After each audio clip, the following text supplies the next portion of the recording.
अस्सलामु अलैकुम वरहमतुल्लाहि वबरकातुहू। इन्नल हम्दुलिल्लाह नहमदुहु व नस्तईनुहु व नस्तगफिरुहु व नऊज़ु बिल्लाहि मिन शुरूरि अनफुसिना व मिन सय्यिआति अमालिना। मन यहदिहिल्लाहु फला मुदिल्ल लहु व मन युद्लिल फला हादिय लहु व अशहदु अन ला इलाहा इल्लल्लाहु वहदहु ला शरीका लहु व अशहदु अन्ना मुहम्मदन अब्दुहु व रसूलुहु सल्लल्लाहु तआला अलैहि व अला आलिहि व सहबिहि व सल्लम तस्लीमन कसीरा। अम्मा बाद फ़क़द क़ाल इमामुल बुख़ारी रहमहुल्लाहु तआला बाबु मुबाशरतिल हायद क़ाल हद्दसना क़बीसतु क़ाल हद्दसना सुफ़यानु अन मंसूरिन अन इब्राहीम अनिल अस्वद अन आयशा रज़ियल्लाहु तआला अन्हा क़ालत कुन्तु अग़तसिलु अना वन्नबी सल्लल्लाहु अलैहि वसल्लम मिन इनाइन वाहिदिन किलाना जुनुबुन।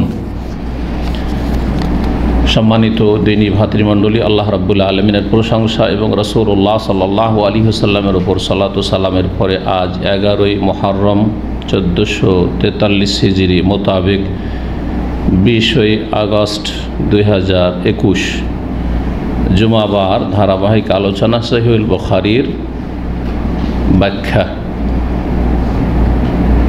পর্ব হচ্ছে মাসিক ঋতু বা কিতাবুল হাইজ। পর্ব নম্বর এই পর্বের হচ্ছে পর্ব নম্বর 2, অধ্যায় নম্বর ইমাম বুখারী রাহিমাহুল্লাহর কিতাবের 5। ইমাম বুখারী রাহিমাহুল্লাহ বলছেন বাবু মুবাশারাতিল হায়েদ। এই অধ্যায় হচ্ছে ঋতুবতী মহিলার সাথে মেলামেশা করা। মুবাশারা এটা বাংলাতে পুরোপুরি অর্থ এর প্রকাশ করা একটি শব্দ দিয়ে মুশকিল, তবে কাছাকাছি অনুবাদ এটি মেলামেশা করা। যে অনুবাদক এইভাবে অনুবাদ করেছেন। মেলামেশা কথাটি অত্যন্ত ব্যাপক। মেলামেশা মানে একসাথে উঠা বসা, এটাও মেলামেশা। মেলামেশা মানে চলাফেরা করা, মেলামেশা মানে সহবাস করা। কিন্তু সাধারণত মানুষ যদি মহিলার সাথে স্ত্রীর সাথে মেলামেশা মানে কি বুঝে? সহবাসী বুঝে, তাই না? কিন্তু আসলে এই অর্থ নয় এটা। তাহলে বোঝা গেল যে মুবাশারা মানে মেলামেশা দিয়ে অনুবাদ করা। বাংলা অনুবাদকগুলো যে অনুবাদ করেছেন এটি একেবারে সূক্ষ্ম নয়, ভুলও নয়, তেমন সূক্ষ্ম নয়। মুবাশারা আর মানে তাহলে বলি বাশারাতুন মানে চামড়া, গা, শরীরের চামড়া, উপরটা, উপর ভাগ, এটা হচ্ছে কি বাশারা। আর মানুষকে এজন্য বাশার বলা হয়। হ্যাঁ, মানুষকে বাশার বলা হয় কারণ মানুষের শরীরের বাহ্যিকটা দেখা যায়। বাহ্যিক শরীর যতটা খোলা থাকে ততটা কি করা যায়? দেখা যায়। বাশারকে বাশার বলে জন্য বাশারাতুন মানে শরীরে। তাহলে কি ওয়াল ইউমিসাহু বাশারাতাহু, এটা একটা হাদিসের অংশ। নবী সাল্লাল্লাহু আলাইহি ওয়াসাল্লাম বলছেন যে as-sa'idu at-tayyibu wudu'ul muslim, পবিত্র পাক মাটি একজন মুসলিমের ওযুর বিকল্প।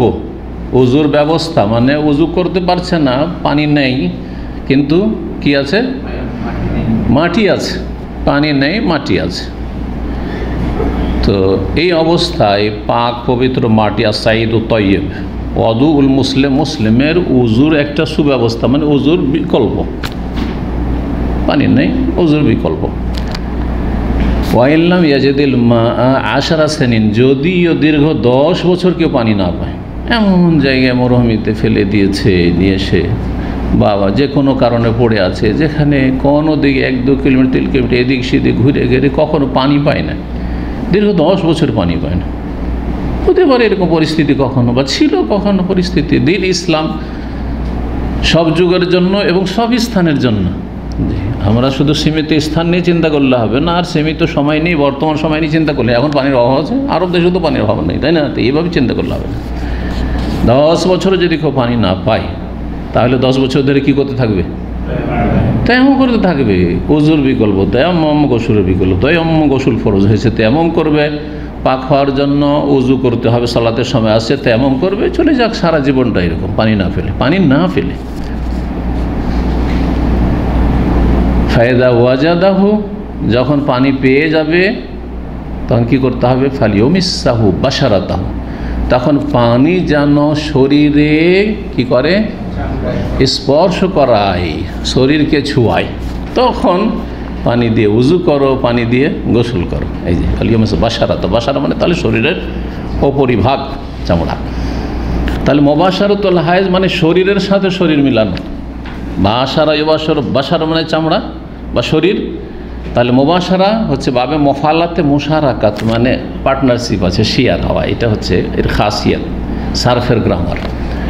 যেমন কাতালা মানে হত্যা করা, আর কাতাল কাতল মানে লড়াই করা। লড়াই কাকে বলে? একদিক থেকে খুন করা, একদিক থেকে হইতে পারে একটা লোক বসে আছে নিরীহ নিরস্তর মেরে দিল, খুন করা কাতালা। কিন্তু কাতালা দুই দিক থেকে ধস্তাধস্তি মারামারি চলছে, ও ওকে মেরে ফেলার চেষ্টা করছে, ওকে মারার চেষ্টা করছে, এটা হচ্ছে লড়াই। যেন ওর নামও লড়াই হয়ে হলো, একই, শুধু আলিফটা বাড়িয়ে দিল, কাতালা যে কাতালা। দারাবা মানে মারা, কিন্তু দাঁড়া মোদারাবা, আর বলেন ফি মোদারাবা মানে মারামারি চলছিল, দুই দিক থেকে মারামারি চলছে, মোদারাবা যে শেয়ার হওয়া। ঠিক ওই রকমই বাসারা মানে শরীরে শরীর মেলানো, স্বামীর স্ত্রীর সাথে শরীর মেলানো, স্ত্রীর স্বামীর সাথে শরীর মেলানো, বিনা কাপড়ে সরাসরি শরীরের সাথে শরীর মেলানো। দেখেন আরবি ভাষা বুঝলে দিন বোঝা কত সহজ, আর না বুঝলে মুশকিল, তাই না? তা আরবি বোঝা জরুরি যদি পুরাপুরি দিন বুঝতে হয়। তো মুবাশারাতুল হায়েজ মানে এখন তাহলে বুঝতে পেরেছেন যে ঋতু অবস্থায় স্ত্রীর সাথে শরীরে শরীর মেলানো, গায়ে কাপড় নেই, বিনা কাপড়ে সরাসরি। এতটা জায়েজ না জায়েজ নয়? জায়েজ, কিন্তু একটা শর্তের সাথে, যদি নিজের কাম প্রবৃত্তিকে, যৌন চাহিদাকে আয়ত্ত রাখতে পারে, কন্ট্রোল রাখতে পারে। কিন্তু এরকম করতে গিয়ে আর বরদাস্ত হচ্ছে না, তখন আর গুনাহকে গুনাহ মনে হচ্ছে না, হারামকে হারাম মনে হচ্ছে না, যাক। অথবা অনেক ভালো মানুষকে শয়তান কীভাবে গুমরা করে জানেন? যাক তওবা করে নেব, আল্লাহ গফুর রহিম, আল্লাহ মাফ করবে, করে না? অনেক আছে এরকম, আল্লাহ মাফ করবে, আর বরদাস্ত হচ্ছে না, আল্লাহ গফুর রহিম। শয়তানের যে কত রাস্তা আছে, এরকম কত যে জালপাতা আছে, বিভিন্নভাবে জালপাতা, যাকে জন্মে পড়ে। যে দিন ইসলামের পরোয়া করে না, ও তো তওবার চিন্তা করে না। কিন্তু যারা অনেকটা ধার্মিক, তাদেরকে অনেক সময় গুমরাহ করে এইভাবে জাল পেতে রাখে, যে অসুবিধা কি, তোর মেহলা নেকি আছে, একটা গুনাহ হইল, তো করে নিবি, তারপরে বুঝা গেছে। সাবধান, ওয়ালা তাত্তাবি খুতুওয়াতিশ শায়তান, শয়তানের জালে পা দিও না, না তো ফেঁসে যাবে। খুতুওয়াতুশ শায়তান হচ্ছে শয়তানের জাল, শয়তানের পদাঙ্ক অনুসরণ করিও না, মানে জালে ফাঁসিও না, জাল পাতা আছে। যেমন শিকারী পশু পাখির জন্য ফাঁস পেতে রাখে না, ফাঁস দিয়ে কিছু ধরেছেন না ধরেন নাই? হ্যাঁ জি। মুবাশারাতুল হায়েজ, তাহলে শরীরে শরীর সরাসরি লাগানো যাবে, একমাত্র কোনটা হারাম? সহবাস হারাম ঋতু অবস্থায়, মাসিক অবস্থায়। কিন্তু শরীরে শরীর লাগানোর জন্য শর্ত হচ্ছে যে আপনি নিজেকে ইমানি দিক থেকে, শারীরিক দিক থেকে আপনি কন্ট্রোল রাখতে পারবেন কিনা। যদি রাখতে পারেন তো জায়েজ, না হলে না জায়েজ। কারণ যেটা হারাম পর্যন্ত পৌঁছায় সেটা হারাম, এটা কায়দা মনে রাখবেন। একটা জায়েজ কাজ কিন্তু যদি হারাম পর্যন্ত পৌঁছায় তাহলে সেটা হারাম। এই কায়দাটা মনে রাখলে অনেক হারাম থেকে বেঁচে যেতে পারবেন। এবং কোনটা হারাম, বাহ্যিক হারাম মনে হচ্ছে না, এটা এমন কোন অপরাধ করলাম কিন্তু সেটা যে হারাম না জায়েজ, এই বিষয়টা বুঝতে পারবেন। সাদ্দুজ যারায় এটাকে বলা হয় ফিকহের ভাষায় বা উসুল ফিকহের ভাষায়, রাস্তা বন্ধ করা, হারামের রাস্তা বন্ধ করা, নাজায়েজের রাস্তা বন্ধ করা। যেমন এর আগে বলেছে মহিলাকে সালাম দেওয়া জায়েজ কিনা, বেগানা মহিলা, জায়েজ না জায়েজ? জায়েজ, কিন্তু কখন জায়েজ আর কখন না জায়েজ? সবসময় জায়েজ। সালাম দেওয়ার পরে যদি ওই সালামটা হয়, কি হলো, সালামটা দিয়ে এখন কি করলেন, একটু দরজাটা খুললেন, দেখি কি আছে, একটু দরজা খোলা হইল, তারপর একটু ঢুকিয়ে দেখি, ঢুকিয়ে দেখে টেকে সব তো বোঝা হয়ে গেছে যে ঘরে কোথায় কি আছে, এখন চুরি করব, ডাকাতি করব, বুঝা গেছে। তো সালামটা যদি আপনার কি চাবির কাজ করে তাহলে হারাম। বুঝতে পারছেন না? পারছেন না? আজকে সালাম, কালকে কালাম, আর তারপরে অ্যাপয়েন্টমেন্ট, কথাবার্তার পরে একটু কথাবার্তা বেশি বাড়লো, তারপরে চলো অমুক পার্কে দেখা সাক্ষাৎ করি, অমুক জায়গায় দেখা হবে, চলো একটা হোটেল রেস্টুরেন্টে বসি খাই দাই, আর তারপরে যা হয় তাই হয়। হচ্ছে না? একদিনে কোনো দিন সম্মতির জেনা হয়েছে? সম্মতির জেনা একদিনে কখনো হয়নি, অসম্ভব। ধর্ষণ হঠাৎ করে হইতে পারে, কিন্তু সম্মতির যতগুলি ব্যভিচার জেনা আছে, আর অধিকাংশ সম্মতির জেনা, জি, সেগুলি দীর্ঘ সময় এইভাবে চ্যাটিং ফ্যাটিং করতে করতে তখন ফাইটিং, বোঝা গেছে? জি। তাহলে সালাম দাও তো জায়েজ, হ্যাঁ, কেমন আছেন জিজ্ঞাসা করা, শালিকে, ভাবিকে, মামানিকে, চাচিকে, চাচি কেমন আছেন, মামি কেমন আছেন, এই রকমই গ্রামের মেয়েরা কি খবর, কেমন আছো, ছেলে মেয়েরা ভালো আছে, জিজ্ঞাসা করা জায়েজ নয়। কিন্তু জিজ্ঞাসা যদি আপনাকে তার বাড়ি পর্যন্ত টেনে নিয়ে যায়, তার সাথে নির্জনে দেখা সাক্ষাতের রাস্তা বের করে দেয়, তাহলে প্রথম থেকে আপনি হারাম শুরু করেছেন। হারাম সব রাস্তা, এই রাস্তা হারাম, রাস্তা বন্ধ করতে হবে। জি, ঠিক এইটাও এরকমই, জি, জায়েজ। কিন্তু নাজায়েজ কখন? যদি আপনাকে হারামের দিকে টেনে নিয়ে যায়। জি, একই বিছানায় স্বামী স্ত্রী ঘুমিয়ে মাসিক ঋতুর অবস্থায় আর খালি গায়ে, দুজনে তারও শরীর লাগাতে গিয়ে আর থামতে পারলো না, তাহলে হারাম শুরু থেকে হারামে ডুবে গেছেন, আপনি চলে গেছেন হারাম রাস্তায়। এই কথাগুলি মনে রাখলে হাদিসগুলি সবগুলি বুঝতে সুবিধা হবে, তাহলে প্রতিটি হাদিস আর বেশি ব্যাখ্যা করা লাগবে না।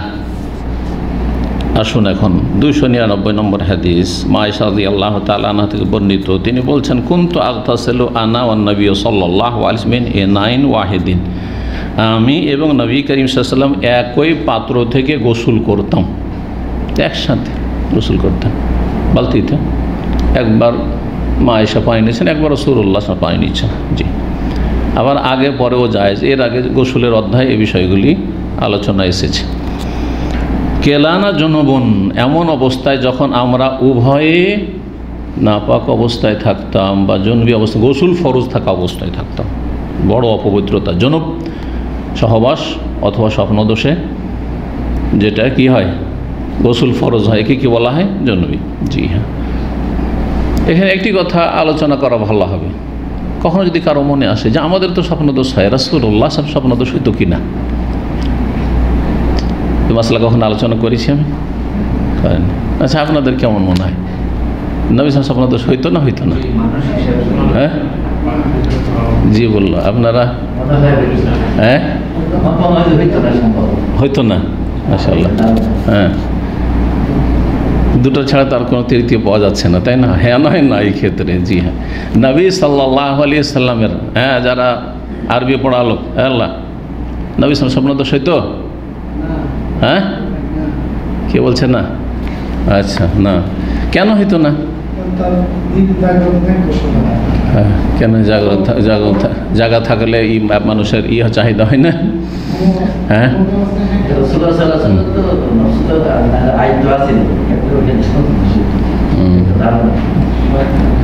যে বললো যে হয় সে কারণ বলবে, এরা বলছে এই কারণ, ওসব কারণটা ঠিক হয়নি। হ্যাঁ,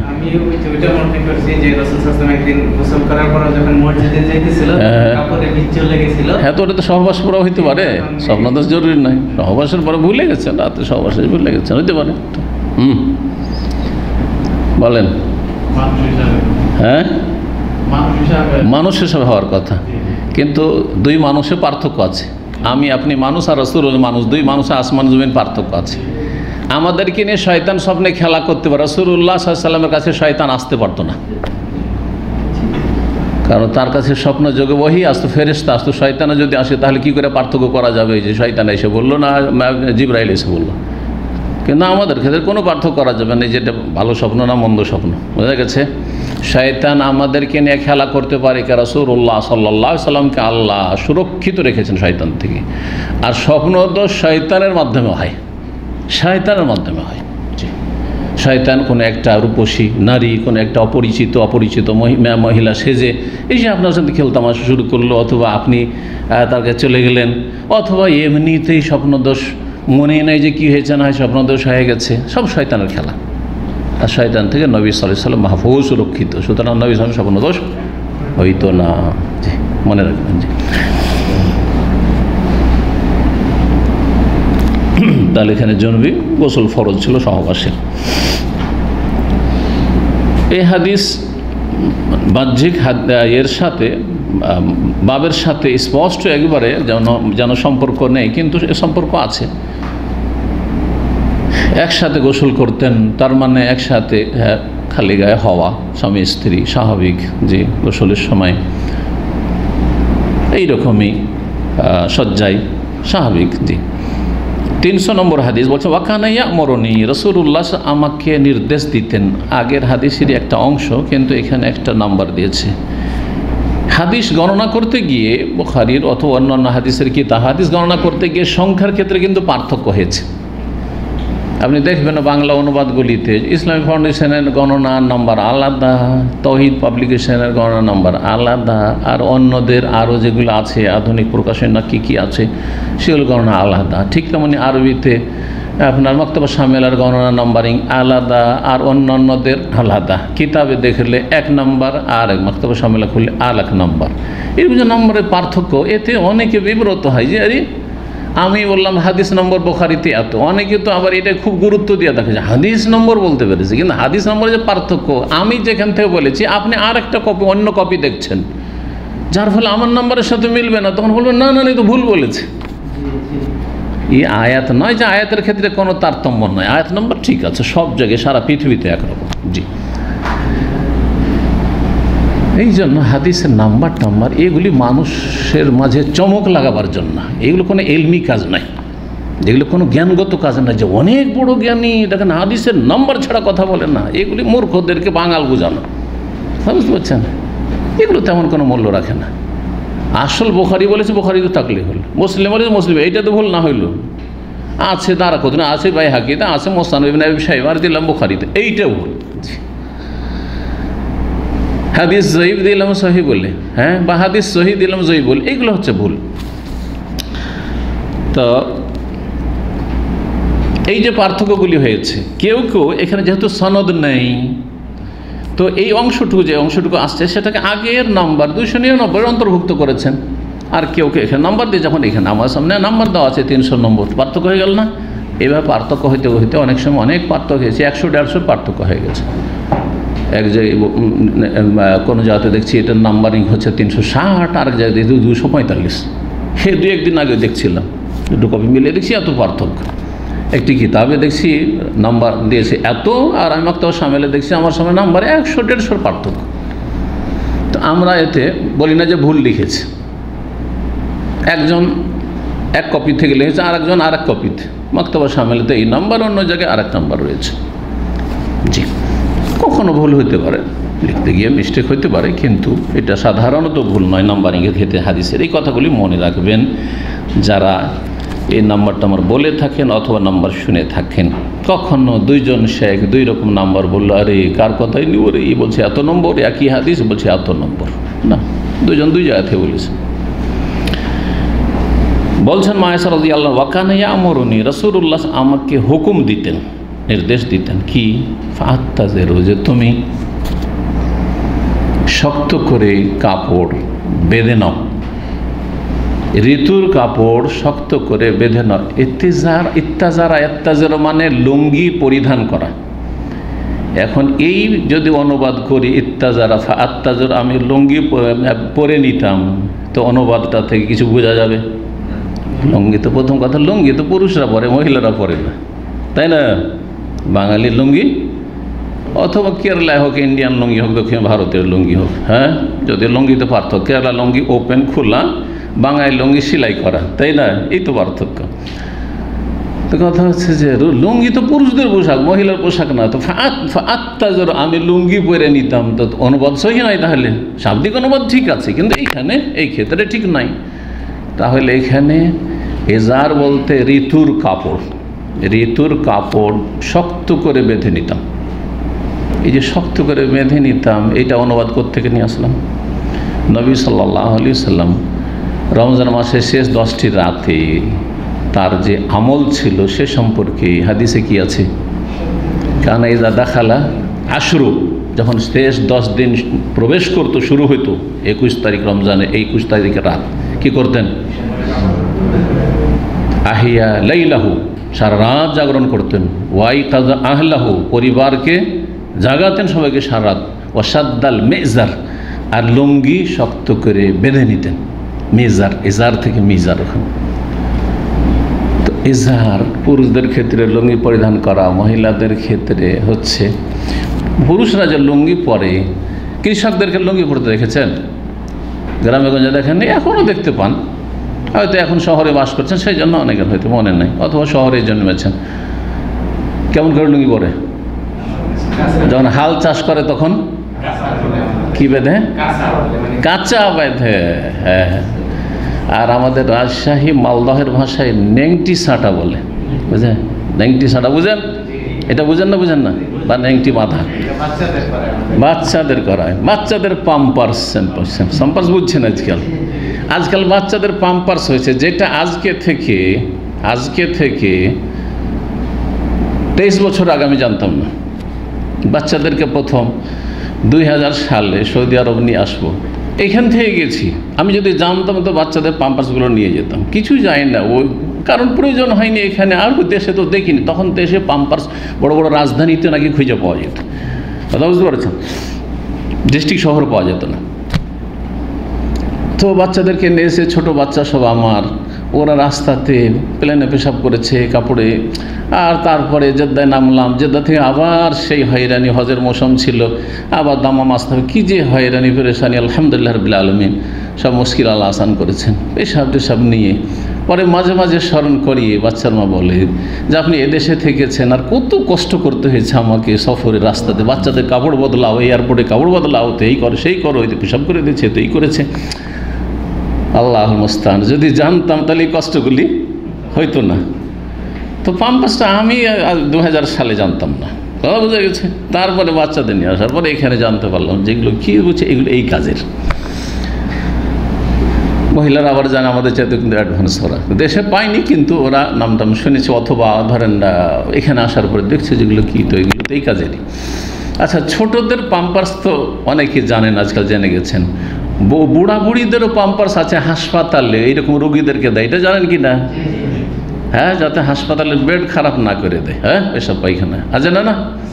তো ঠিক তেমনি মাসিক ঋতুবতী মহিলাদের আজকাল সেই মজবুত করে কাপড় বাঁধার দরকার নেই, যেটা আগে করতো। এখন তার জন্য পাম্পার্স অথবা এইরকমই আরও কিছু আছে, কথা বুঝতে পেরেছেন? যাতে করে রক্ত কাপড়ের অন্য যে কাপড়গুলি রয়েছে অংশে ছড়িয়ে না যায়। জি,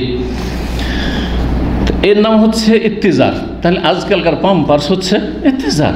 জি, বলছেন আমাকে রাসূলুল্লাহ বলতেন যে কি করো, তুমি কাপড় মজবুত করে বেঁধে নাও। জি, তাত্তাজার, আমি বেঁধে নিতাম। ভাইও বা শেরুনে, তারপরে আমার শরীর সাথে শরীর মেলাতেন। এমন অর্থ করলাম যেটাতে বোঝা যায়। আর মেলামেশা করতেন, কি বুঝবি সহবাস করতেন? না, সহবাস নাই, হারাম সহবাস, সবার জন্য হারাম। শরীরের সাথে শরীর মেলাতেন, জড়িয়ে ধরা, আলিঙ্গন করা। ওয়ানা হায়জন, অথচ আমি ঋতুবতী হইতাম, ঋতুবতী অবস্থায়। জি, 301 নম্বর হাদিস। ওয়াকান ইউখরিজ রাসাহু, রাসূলুল্লাহ সাল্লাল্লাহু আলাইহি ওয়াসাল্লাম মাথা বের করতে। এটাতে কিন্তু সানাদ নেই, তাহলে অন্য বুখারীর নস্খাগুলিতে বা যে ছাপাগুলি রয়েছে তাতে এটা তো নাম্বারিং করেনি, তাহলে দুটো কমে গেল, কি কমলো না? হ্যাঁ, এটা ওই 299 অংশ, কিন্তু এখানে আরও অতিরিক্ত দুটো বেড়ে গেল। জি, আগের সনদেই যেহেতু এই হাদিসের অংশটুকু বর্ণিত হয়েছে। ওয়াকানা ইউখরিজ রাসা, রাসূলুল্লাহ তার মাথা বের করে দিতেন, এলাইয়া, আমার দিকে। কোত্থেকে বের করে দিতেন?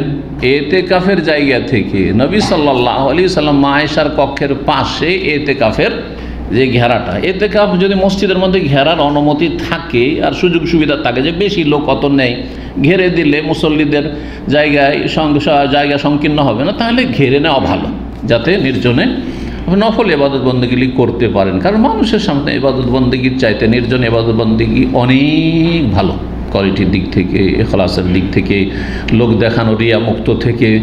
এবং আপনি একটু ফ্রি ইবাদত বন্দেগি করলেন, যারা মুখলেস মানুষ তারা মানুষের সামনে ইবাদত বন্দেগি করা, নির্জনে কান্নাকাটি করা পছন্দ করে না। আর যারা দুনিয়াদার মানুষ, মানুষকে ধোঁকা দিতে চায়, তারা নির্জনে কাঁদতে পারে না, কিন্তু লোকের সঙ্গে বেশি কাঁদতে পারে। ওয়াজ শুরু করলেই কান্না শুরু করে দেয় আর কাঁদাইতে শুরু করে দেয়। দুটো তো পার্থক্য আছে। জি, এই বিষয়গুলো বোঝার চেষ্টা করতে হবে।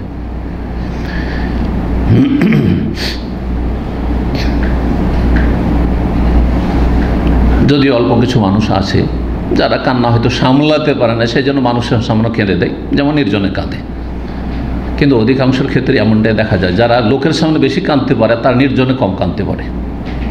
আর যারা নির্জনে কাঁদে, মুখলেস, মহসেনিন, নিষ্ঠাবান, তারা লোকের সামনে কাঁদাটা যথাসাধ্য থামার চেষ্টা করে। জি,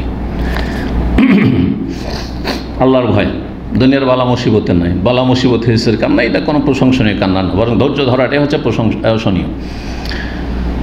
আল্লাহর ভয়ে, আল্লাহর নিয়ামতের আশায়, জাহান্নামের ভয়ে, কবর আযাবের ভয়ে, জি, আল্লাহর কাছে জবাবদিহিতা, হিসাব দিতে হবে, আল্লাহর সামনে দাঁড়াতে হবে, এগুলি চিন্তা করে, মওতের কথা চিন্তা করে, জীবনের অতীতের যেসব পাপ রয়েছে সেসব পাপের কথা স্মরণ করে যে আল্লাহ তুমি মাফ করে দাও, তওবা করতে গিয়ে কান্না করা, এগুলি হচ্ছে প্রশংসনীয়, ভালো।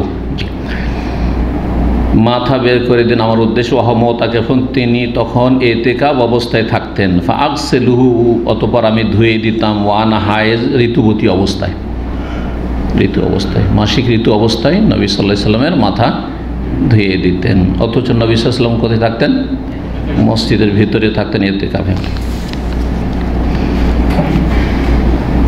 302 নম্বর হাদিস, সাহাবী বর্ণনাকারী মা আয়েশা রাদিয়াল্লাহু আনহা, জি, তাহলে তিনি বলছেন, কানাত ইহদানা ইযা কানাত হায়েজান, আমাদের কেউ, মানে নবী সাল্লাল্লাহু আলাইহি ওয়াসাল্লাম বিবিগণ, নবী সাল্লাল্লাহু আলাইহি ওয়াসাল্লামের সহধর্মিণীগণ, উম্মাহাতুল মুমিনিন, আমাদের কেউ যখন ঋতুবতী হইত, আরাদা রাসূলুল্লাহ আন ইউবাশিরাহা, আর রাসূলুল্লাহ সাল্লাল্লাহু আলাইহি ওয়াসাল্লাম শরীরে শরীর মেলাবার ইচ্ছা করতেন, মুবাশারাত, জি, আমারাহা আন তাত্তাজিরা, নির্দেশ দিতেন নবী সাল্লাল্লাহু আলাইহি ওয়াসাল্লাম তার সহধর্মিণীদেরকে যে আন তাত্তাজিরা ফি ফাওরি হাইজাতিহা, তার মাসিকের প্রাবল্যের সময়, মানে প্রবল বেগে যে মাসিক, ফৌরান মানে দ্রুত, মাসিক যে দ্রুত বেগে প্রবল বেগে আসছে, ওই সময়ে শক্ত করে কাপড় বেঁধে নিতে বলতেন। জি, সুম্মা ইউবাশিরহা, তারপরে শরীরে শরীর মেলাতেন।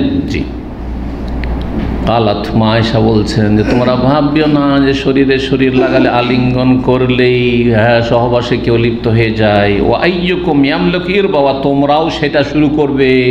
হ্যাঁ, না না, তোমরা একটু চিন্তা করিও বিষয়টা। জায়েজ, কিন্তু কতদূর জায়েজ, কার জন্য জায়েজ, এই কথাই স্পষ্ট করছেন, যা একটু আগে বললাম। বলছেন ও আইয়ুকুম ইয়ামলিকু ইরবাহু, তোমাদের মধ্যে কে আছে যে নিজের কাম প্রবৃত্তি বুঝেন বাংলায়, মানে যৌন চাহিদা, শরীরে যে যৌন চাহিদা রয়েছে, এটা ইরবান, জি, উলিল ইরবাতে মিনার রিজাল, সূরা নূরে রয়েছে, গায়রা উলিল ইরবাতে মিনার রিজাল, যাদের যৌন চাহিদা নেই, এই রকম যারা, তাদের বিধান সম্পর্কে তারা মহিলাদের কাছে আসার ক্ষেত্রে ওখানে বর্ণনা করতে গিয়ে শব্দটি আল্লাহ সেখানে উল্লেখ করেছেন। তো তোমাদের মধ্যে কি আছে যে তার কাম প্রবৃত্তিকে আয়ত্তে রাখতে পারে, নিজের ক্ষমতাধীন রাখতে পারে। কামা কানান নবী ইয়ামলিকু ইরবাহু, যেমন নবী সাল্লাল্লাহু আলাইহি ওয়াসাল্লাম নিজের কাম প্রবৃত্তিকে, নিজের যৌন চাহিদাকে নিজের ক্ষমতাধীন রাখতেন, আয়ত্তে রাখতে পারতেন। নবী সাল্লাল্লাহু আলাইহি ওয়াসাল্লাম পুরো কন্ট্রোল রাখতেন। এই ক্ষেত্রে মনে রাখবেন, যার যত বেশি যৌন চাহিদা শক্তিশালী, সে তত বেশি কন্ট্রোল করতে পারবে। যদিও সেটা সব সময় নয়, তার সাথে সাথে ইমানি শক্তি সবচেয়ে বড় শক্তি, মানুষের ইমানি শক্তি সবচেয়ে বড় শক্তি। আর তারপরে কিন্তু যারা যত বেশি দুর্বল, তত বেশি পুঁটির মাছ বেশি লাফায়, বড় মাছ এত লাফ দেয় না। সাগর তো পাশে আসে, দেখেন ছোট ছোট মাছগুলি বেশি খেলা করে সাগরের কিনারায়, কিন্তু এই সাগরে কত বড় বড় মাছ আছে যে মাছে মানুষকে গিলে দিতে পারবে, ওই সব মাছ দেখতে পাওয়া যায় না, বুঝতে পেরেছেন না? ঠিক ওই রকমই সব ক্ষেত্রে এইরকম মুফতি ফতুয়া, আজকাল সোশ্যাল মিডিয়ার যুগে ফতুয়া, এ পুঁটির মাছগুলি বেশি লাফায়। ফতোয়ার ক্ষেত্রে। আর যত বড় হবে এলেমের ক্ষেত্রে তত বেশি ভয় করবে, কি জানি ফতোয়া দিতে কি আমি বিপদে না পড়ি, অনেক চিন্তা করবে একটা ফতোয়া দিতে গিয়ে বিষয়টা স্পষ্ট কি না, কি দলিল ভিত্তিতে আমি বলছি, একটা আয়াত অথবা হাদিস, এমনিতে তো বলা সম্ভব নয়। আর আমি কারোর জন্য আমি এত ঝুঁকি কেনই বা নিতে যাব। কিন্তু মাছ মনে করে যদি ফতোয়া না দিই তো আমার দুর্বলতা প্রকাশ পাবে, লোকে কি বলবে, এত ওয়াজ করে বেড়ায় আর এত মানুষ সম্মান ইজ্জত করে, আর খালি হাতে কেমনে ফিরিয়ে দেবো, তাহলে মান সম্মান সব ডুবে যাবে, এগুলো চিন্তা করে। ঠিক চিন্তা আর মানে দৃষ্টিভঙ্গি আলাদা আলাদা। হ্যাঁ, এর চেতনা আলাদা, ওর চেতনা আলাদা। জি, আপনার চিন্তা চেতনাটা কোরআন সুন্নাহ ভিত্তিক হইতে হবে, যে কোন স্তর হন না কেন। এই কথা বলার উদ্দেশ্য কি আয়েশার, যে নবী সাল্লাল্লাহু আলাইহি ওয়াসাল্লাম যেমন নিজের যৌন চাহিদাকে আয়ত্ত রাখতেন, তোমাদের মধ্যে কে আছে এমন আয়ত্ত রাখতে পারে? তার মানে যে নবী সাল্লাল্লাহু এমনটা করতেন বলে তোমরাও যে সেই করা শুরু করবে এরকম এমনটা নয়। তুমি চিন্তা করে দেখো যে নিজেকে থামিয়ে রাখতে পারবে কি না। আমি এর বেশি এগিয়ে গেলে বিপদ আছে, তাহলে যাবেন না, আর আগাবে না, আর যেদিন অসুবিধা নেই। তারপর এখানে একটি কথা জেনে রাখা উচিত, কারণ বিষয়গুলি খোলাখুলি না বললে অনেকে বুঝবেন না। যদি আপনার সহবাসের স্থান যেটা ক্ষেত্র, সেখানে যদি সহবাস না হয় আর এই রকম কামভাব নিয়ে বা কেউ জড়িয়ে ধরতে গিয়ে বা মেলামেশা করতে গিয়ে যদি বীর্যপাত হয়ে যায়, কোনো গুনাহ নেই, কোনো অসুবিধা নেই। বাইরে বীর্যপাত হয়ে গেলে কোনো অসুবিধা নেই। কিন্তু যদি ইমানি দুর্বলতা থাকে, আরে বাইরে কেন, যাক একটু হয়েই যাক, তাহলে তো গেল কাবিরা গুনাহ। বুঝতে পারছেন না? মশলা জেনে রাখতে হবে। জি, 303 নম্বর হাদিস। আব্দুল্লাহ বিন শাদ্দাদ রাদিয়াল্লাহু তাআলা বর্ণিত, তিনি বলছেন সামিআতু মাইমুনাতা, আমি মাইমুনা রাদিয়াল্লাহু তাআলা আনহাকে বলতে শুনেছি, তাকুল কানা রাসূল ইযা আরাদা ইউবাশিরা ইমরাতাম মিন নিসাই, রাসূলুল্লাহ যখন তার সহধর্মিনীদের কারো সাথে কোনো একজনের সাথে শরীরে শরীর মেলাবার ইচ্ছা করতেন, মুবাশারা মেলামেশার ইচ্ছা করতেন, আমারাহা মাসিক অবস্থায় থাকা কালে, যখন মাসিক অবস্থায় থাকতেন বিবি, তাকে বলতেন ফাত্তা জারাত, যে তুমি কাপড় শক্ত করে বেঁধে নাও। তখন তিনি শক্ত করে কাপড় বেঁধে নিতেন, ওয়াহিয়া হায়েজ, ঋতুবতী অবস্থায়। জি হ্যাঁ, এই হাদিসগুলি থেকে শুরুতে যে মাসআলা বলেছি সেটা হচ্ছে সাদ্দু যারায়ের কায়দা, রাস্তা বন্ধ করতে হয় যদি সেই রাস্তা ঝুঁকিপূর্ণ হয়। যে রাস্তা কি হয়? ঝুঁকিপূর্ণ হয়। সুবহানাল্লাহ, হাজার হাজার লক্ষ লক্ষ জীবনের সমস্যার ক্ষেত্রে, মাসাইলের ক্ষেত্রে আপনার এই কায়দা কাজ দিবে। ফেসবুক ব্যবহার করা জায়েজ না না জায়েজ? এটা খুবই জরুরি আজকাল, কারণ অনেকেই দিনই আবেগ নিয়ে কিন্তু ফেসবুক অ্যাকাউন্ট খুলছেন, তারপরে দিন থেকে কোথায় সরে গিয়ে পাপে ডুবে যাচ্ছেন। সুতরাং এই ক্ষেত্রে সাদ্দু যারায়ের কায়দা, এই হাদিস থেকে যে কায়দা বের হয় সেই কায়দার উপর আমল করতে, সেটা কি? হ্যাঁ, ফেসবুক দেখতে গিয়ে নিজেকে হারাম থেকে যদি কন্ট্রোল করতে পারেন, ঈমানি শক্তি আছে, এবং আপনি দৃঢ় সংকল্প রাখেন যে আমি শুধু নেকির কাজ করব, ফেসবুকে দাওয়ার কাজ করব, আমার দ্বারা গুনাহ হবে না, গুনাহ দেখব না, গুনাহ শুনবো না, গুনার দিকে নজর দেবো না, আসলে আউট, বা একবারে তাকে কি করে দেবো, মুছে দেব, তাহলে তো জায়েজ। আর নেকি করতে পারলো তো নেকি, শুধু জায়েজই নয়। কিন্তু যদি দেখা যায় যে আমি তো ইচ্ছা করেছিলাম যে ফেসবুকের মাধ্যমে খুব দাওয়াতি কাজ করব, আর শেখদের আলোচনাগুলি বা ভালো ভালো লেখাগুলি পোস্ট করব আর ফরওয়ার্ড করব ইত্যাদি ইত্যাদি, মেসেঞ্জার ইউজ করব, এতে অনেক দাওয়াতি ফায়দা হবে, কিন্তু দেখা যায় মেসেঞ্জারে নাজায়েজ চ্যাটিং কারোর সাথে শুরু হয়ে যাচ্ছে। তারপরে আপনার এই ফেসবুকে অনেক নোংরা ছবি আসছে, তখন নিজেকে সামলাতে পারেন, একটু দেখেই নি, শয়তান কি করে, বেশি না একটু দেখে না কি আছে, একটু দেখে আউট করে দিই। একটু দেখতে যেয়ে তখন পরিমাণ বেশি হয়ে যাচ্ছে, মজা লাগছে। শয়তান যায়্যানা লাহুমুশ শায়তানু আমালাহুম, শয়তান তখন তাদের আমলগুলি কি করে, সুসজ্জিত সুশোভিত করে পেশ করে। ফাসাদ্দাহুম আনিস সাবিলে, সুতরাং আল্লাহর রাস্তায় তখন বাধা প্রদান করে, আর নেকির পথে চলতে দেয় না। নেকি করতে গিয়ে পাপে ডুবে যায়। ওয়াকান মুস্তাবসিরিন, অথচ প্রথমখানে কি ছিল, হ্যাঁ, চক্ষুষ্মান লোক ছিল, জ্ঞান বুদ্ধি ঠিকই আছে, এলেমও আছে, দ্বীনি আবেগও আছে, জজবাও আছে, কিন্তু থামতে পারল না। কথা বুঝতে পেরেছেন? এটা একটি আয়াত। আর একটি আয়াত এই ভাষা দিয়ে আছে, শেষখানে একটু আলাদা, ওইটাও ফায়দার জন্য বলি। ওয়াজাইয়ান আলহাম শয়তান আমালহুম, শয়তান তাদের জন্য সাজিয়ে সাজিয়ে পেশ করে। একটু মজা লাগছে, ব্যাচেলার মানুষ, পরিবার নেই, একটু দেখি।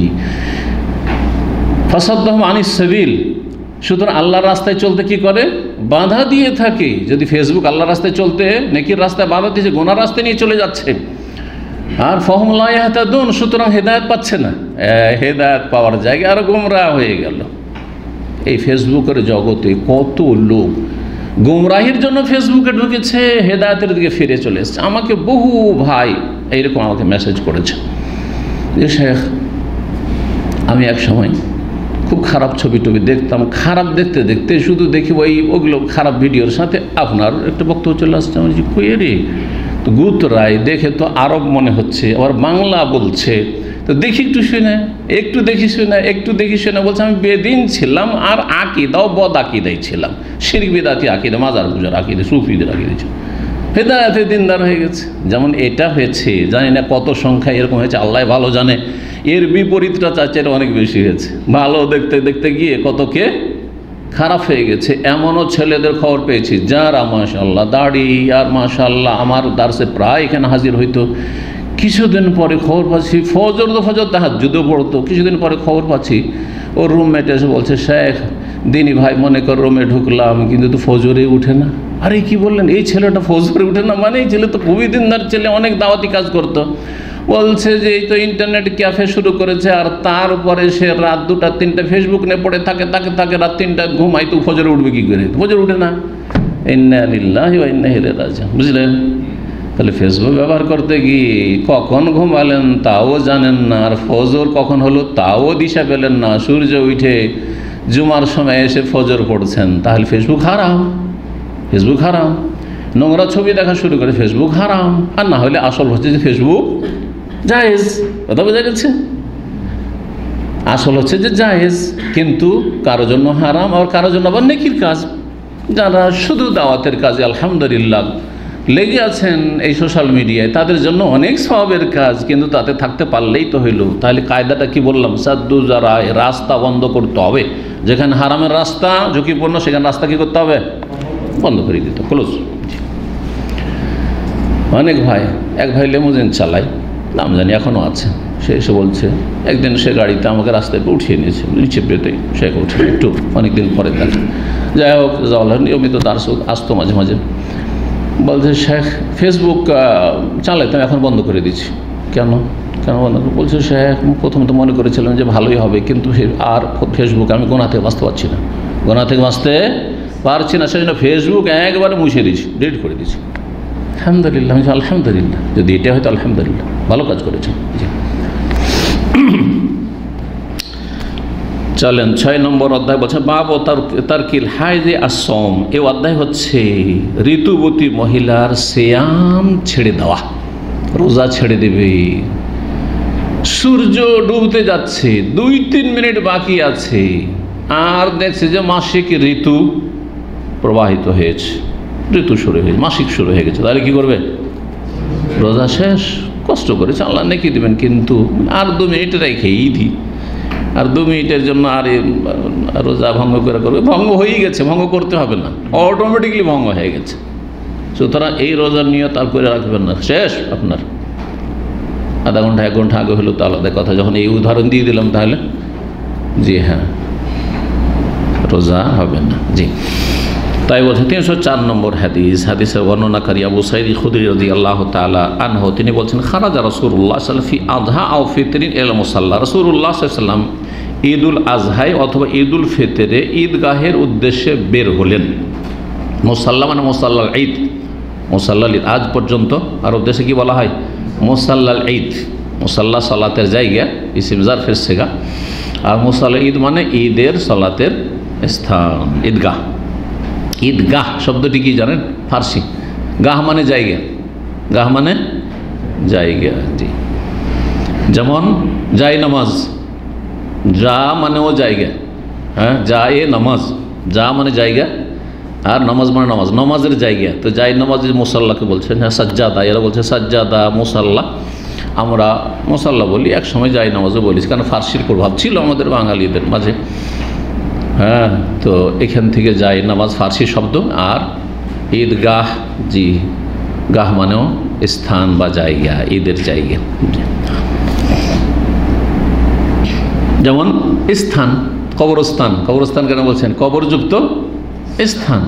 পাকিস্তান, হ্যাঁ, তাজিকিস্তান, স্থান, জি, স্থান তার সাথে যুক্ত।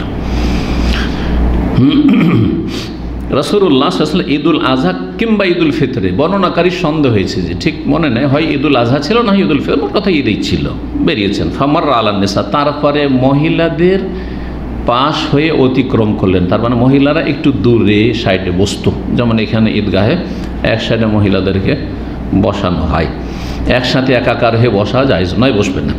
ফাকালা, তারপরে বলে ইয়া মা আশারান নেসা, হে মহিলাদের দল, মা আশার মানে জামাত, মা আশের ওর বহু বচন, ইয়া মা আশারা শাবাব, হে যুবকদের দল, অন্য হাদিসে রয়েছে। জি, বিয়ে শাদীর ক্ষেত্রে এখানে ইয়া মা আশারান নেসা, হে নারীদের দল, হে নারী জাতি, তাসাদ্দাকনা, তোমরা দান খায়রাত করো। কেন? ফাইনে ওরি তো কুন্না আকসার আহলিন নার, কারণ আমাকে তোমাদেরকে দেখানো হয়েছে যে তোমরাই জাহান্নামের সংখ্যাগরিষ্ঠ।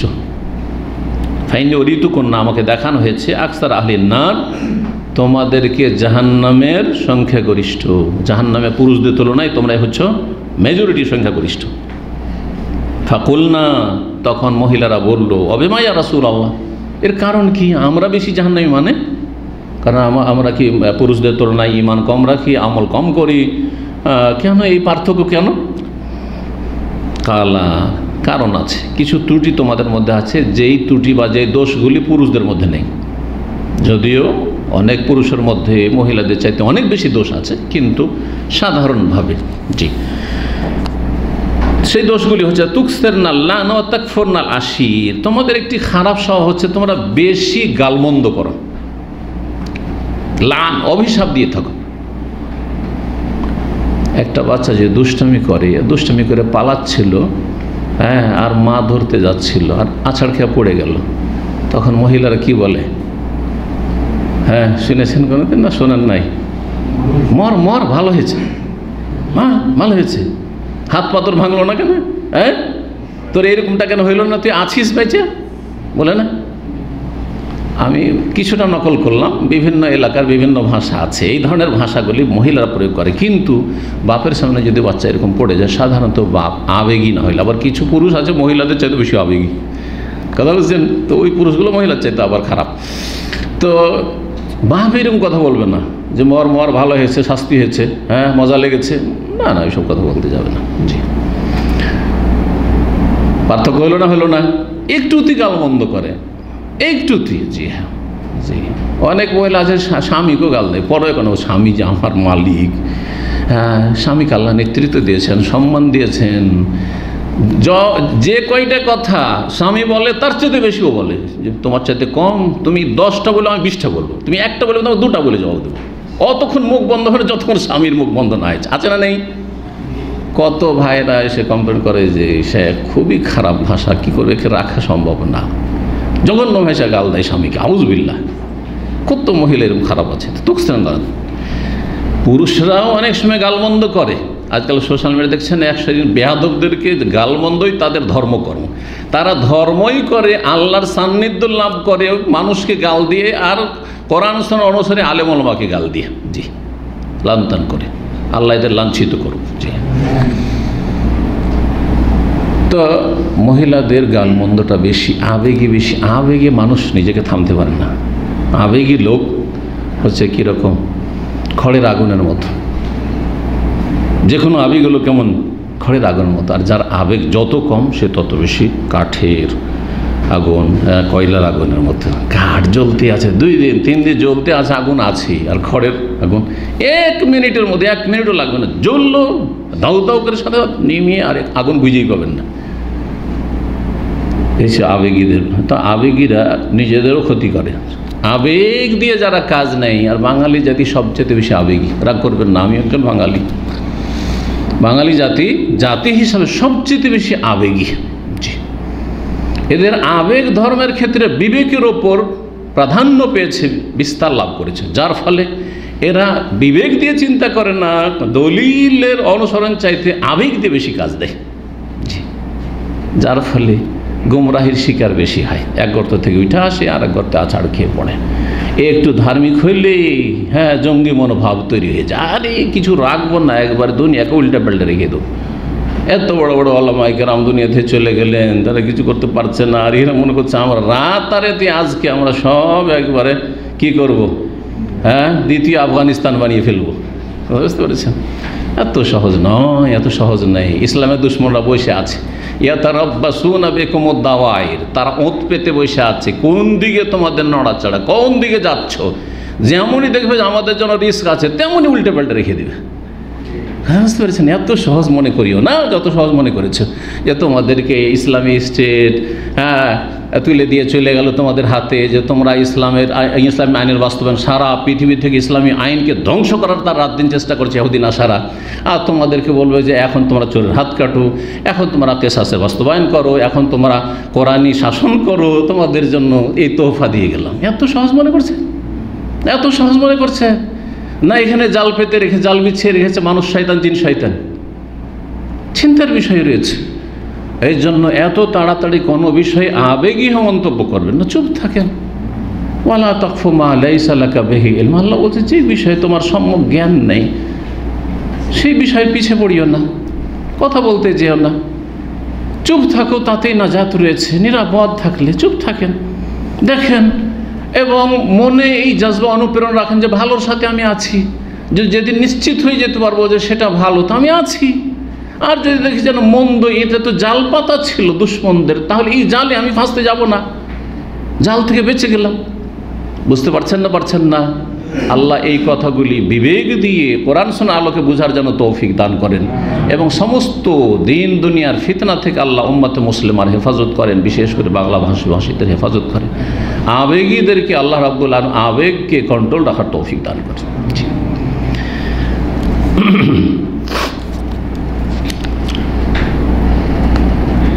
নবী সাল্লাল্লাহু আলাইহি ওয়াসাল্লাম বলে, তুকসেন আল্লাহ, হে মহিলারা, তোমরা বেশি বেশি গালমন্দ করা, লানদান করা তোমাদের স্বভাব। ওয়া তাকফুরনাল আশির, এবং স্বামী আর স্বামী পরিবার, আশির মানে স্বামী এবং স্বামীর পরিবারের লোক, শুধু স্বামী নয়। বাবার বাড়ি থেকে অন্য বাড়িতে গিয়ে সিট হলে যাদের সাথে রাত দিন চলাফেরা করতে হয়, এরা হচ্ছে আশির, যাদের সাথে মুআশারা করতে হচ্ছে, জীবনযাপন করতে হচ্ছে। এই নয় যে আমি শুধু স্বামীকে নিয়ে চলবো, শ্বশুর সাথে চলতে হচ্ছে, শাশুড়ির সাথে চলতে হচ্ছে, ননদদের সাথে চলতে হচ্ছে, দেবর ভাসুরের সাথে চলতে হচ্ছে, হচ্ছে না? দেবর ভাসুরের ছেলেমেয়েরা আছে, ননদদের ছেলেমেয়েরা আছে, তাদেরকে নিয়ে চলাফেরা করতে হচ্ছে, সব আশির। জি, তাদের সবার সাথে যথাসাধ্য সদ্ব্যবহার করতে হবে। কেউ যদি দাম্পত্য জীবনে কোনো বোন, কোনো মেয়ে দাম্পত্য জীবনে সুখী হতে চাই, তাহলে স্বামীকে সুখী রেখে কখনো সুখী হতে পারবে না। তার সাথে স্বামীর সাথে সংশ্লিষ্ট যারা রয়েছে, বিশেষ করে শ্বশুর শাশুড়ি, বিশেষ করে, আর স্বামীকে সন্তুষ্ট করার জন্য শ্বশুর শাশুড়িকে সন্তুষ্ট রাখা জরুরি। যাও তাতে থেকেই নয় যে একেবারে আপনার উপরে জুলম অত্যাচার চলছে। যেমন এক শ্রেণীর শ্বশুর শাশুড়িরা বড়ই জালেম, তাদের থেকেও সাবধান করছি, এবং তাদেরকেও বলছি আল্লাহকে ভয় করো তোমরা, নাহলে তোমাদেরকেও ফেঁসে যেতে হবে আসামের কাঠগড়াই। বাড়াবাড়ি করবে না, অবিচার করবে, এবং অবিচার করবে না, সুবিচার করবে। আর নিজের মেয়েকে যেমন অন্যের ঘরে সুখী দেখতে চাও, তেমন পরের মেয়েটাকেও নিজের ঘরে সুখী রাখার চেষ্টা করবে, তাহলে তোমার মেয়েও সুখে থাকবে। কামাতা দিন ও তো দান, যেমন কর্ম তেমন ফল। তুমি পরের মেয়ের সাথে খারাপ আচরণ করবে, হে শ্বশুর শাশুড়ি, তাহলে তোমার মেয়ে অন্য জায়গায় নির্যাতনের শিকার হবে। ভালো করে মনে রাখো, আজকে না হয় কালকে হবে। অন্য দিক থেকে আল্লাহ বালা মুসিবত দেবেন। জি, কখনো শান্তি পাবে না। পরকে সুখে রাখো, নিজে সুখে থাকবে, সহজ কথা। পরের ক্ষতি করিয়েন না, আপনার ক্ষতি আল্লাহ হইতে দেবেন না। তার মাধ্যমে লাভ হবে এটা জরুরি না। আমি সবসময় এটা কথা বলি, আমি যার উপকার করি জরুরি না যে সে আমার উপকার করি, অনেক সময় ক্ষতি করতে পারে। নুন খেয়ে নিমক হারামি কন্যাওয়ালা লোক অনেক আছে, কিন্তু আল্লাহ অন্য লোকের মাধ্যমে আমার উপকার করিয়ে দেবেন। অথবা সে যে খারাপ আমার করতে চাইছে অনিষ্ট, সে তার অনিষ্টকে তার দিকে আল্লাহ ফিরে আমাকে রক্ষা করে দেবেন। আল্লাহ সব কিছুর মালিক, আল্লাহ সব কিছুর মালিক। জি, তো বলছিলাম যে একজন মেয়ে যখন শ্বশুর বাড়ি আসবে, আশির, অনেকে আশির মানে স্বামী বলে, আশির মানে কখনো স্বামী হয় না। যাদের সাথে চলাফেরা করা লাগে, মুআশারা থেকে ওয়াশিরুহুন্না বিল মারুফ, পুরুষদেরকে আল্লাহ বলছেন তোমরা স্ত্রীদের সাথে সদাচরণের সাথে চলাফেরা করো, জীবনযাপন করো। যাদের সাথে জীবনযাপন করতে হয়, কারণ আমাদের পারিবারিক কাঠামোতে শ্বশুর শাশুড়ি জীবনযাপন করতে হয় না সারা জীবন। স্বামীকে রাজি রাখতে হইলে শ্বশুর শাশুড়িকে রাজি রাখতে হবে। আমার মতো লোক বলছে, আমার আব্বা মা আজকে দুনিয়া থেকে চলে গেছে, আল্লাহ যেন রহম করেন, তারা যদি বেঁচে থাকেন বা থাকতেন, যতদিন বেঁচে থেকেছেন, আমার স্ত্রী যদি তাদের সাথে খারাপ আচরণ করে, কখন আমি সন্তুষ্ট হতে পারি না আমার স্ত্রীর উপর। কী করে আমাদের সন্তুষ্ট হতে পারে? আমার আম্মা আব্বা কষ্টে থাকবে, ঠিক কিনা? তবে বাড়াবাড়ি নয়, তবে বাড়াবাড়ি নয়, মধ্যম পন্থা অবলম্বন করে, সুবিচার করে। ভাই বেরাদর রয়েছে, ঠিক আছে, একাকার হয়ে একবার ডাল ভাত একেবারে পর্দার গর্দা উড়িয়ে দিয়ে একবারে দেবর ভাসুর একাকার হয়ে থাকবে, এটাও হারাম। কিন্তু প্রয়োজনে তাদের আপ্যায়ন করা, অথবা পর্দার সাথে থেকে তাদের সাথে সদাচরণ করা, সদ্ব্যবহার করা। ননদরা রয়েছে মাঝে মধ্যে আসবে বেড়াতে, তাদের ছেলেমেয়েরা আসবে, ভাই ভাতিজা আছে, তাদের সাথে সদ্ব্যবহার করা, তাদের আপ্যায়ন করা, এগুলো ভালো কাজ নয়? এতে কি খুশি হবে না? এতে শ্বশুর খুশি হবে, শাশুড়ি খুশি হবে যে আমার মেয়েগুলোর খাতির করছে, আমার বৌমা আমার ছেলেদের সাথে খারাপ আচরণ করে না, আমার যে নাতিগুলো আছে তাদের সাথে খারাপ আচরণ করে না, এতে খুশি হবে না? তাহলে শ্বশুর শাশুড়ি খুশি হলো, শ্বশুর শাশুড়ি খুশি, যত খুশি হবে তত বেশি স্বামী খুশি হবে, একে অপরের সাথে কিন্তু জড়িত। এই বিষয়গুলি মনে রাখতে হবে আমাদের মা বোনদেরকে। অনেক মেয়েরা বলে যে শরীয়তে আত্মখিদমতের কথা কোথায় আছে, আমার স্বামী নিয়ে একাই থাকবো। না না না, এইসব কথা চলবে না। আপনার পারিবারিক কাঠামোতে বা আপনার যেখানে আপনি বসবাস করেন সেখানে এই কথা অচল।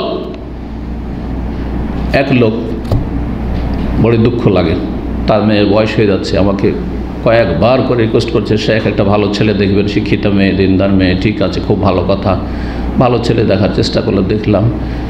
এক পর্যায়ে সে একদিন বলছে আমাকে যে শেখ, আমার মেয়ে তো বেশ শিক্ষিত, সুতরাং তার স্বামীর খেদমত করবে, ঠিক আছে, কিন্তু শ্বশুর শাশুড়ি নিয়ে একসাথে সংসার তার জন্য করা সম্ভব না।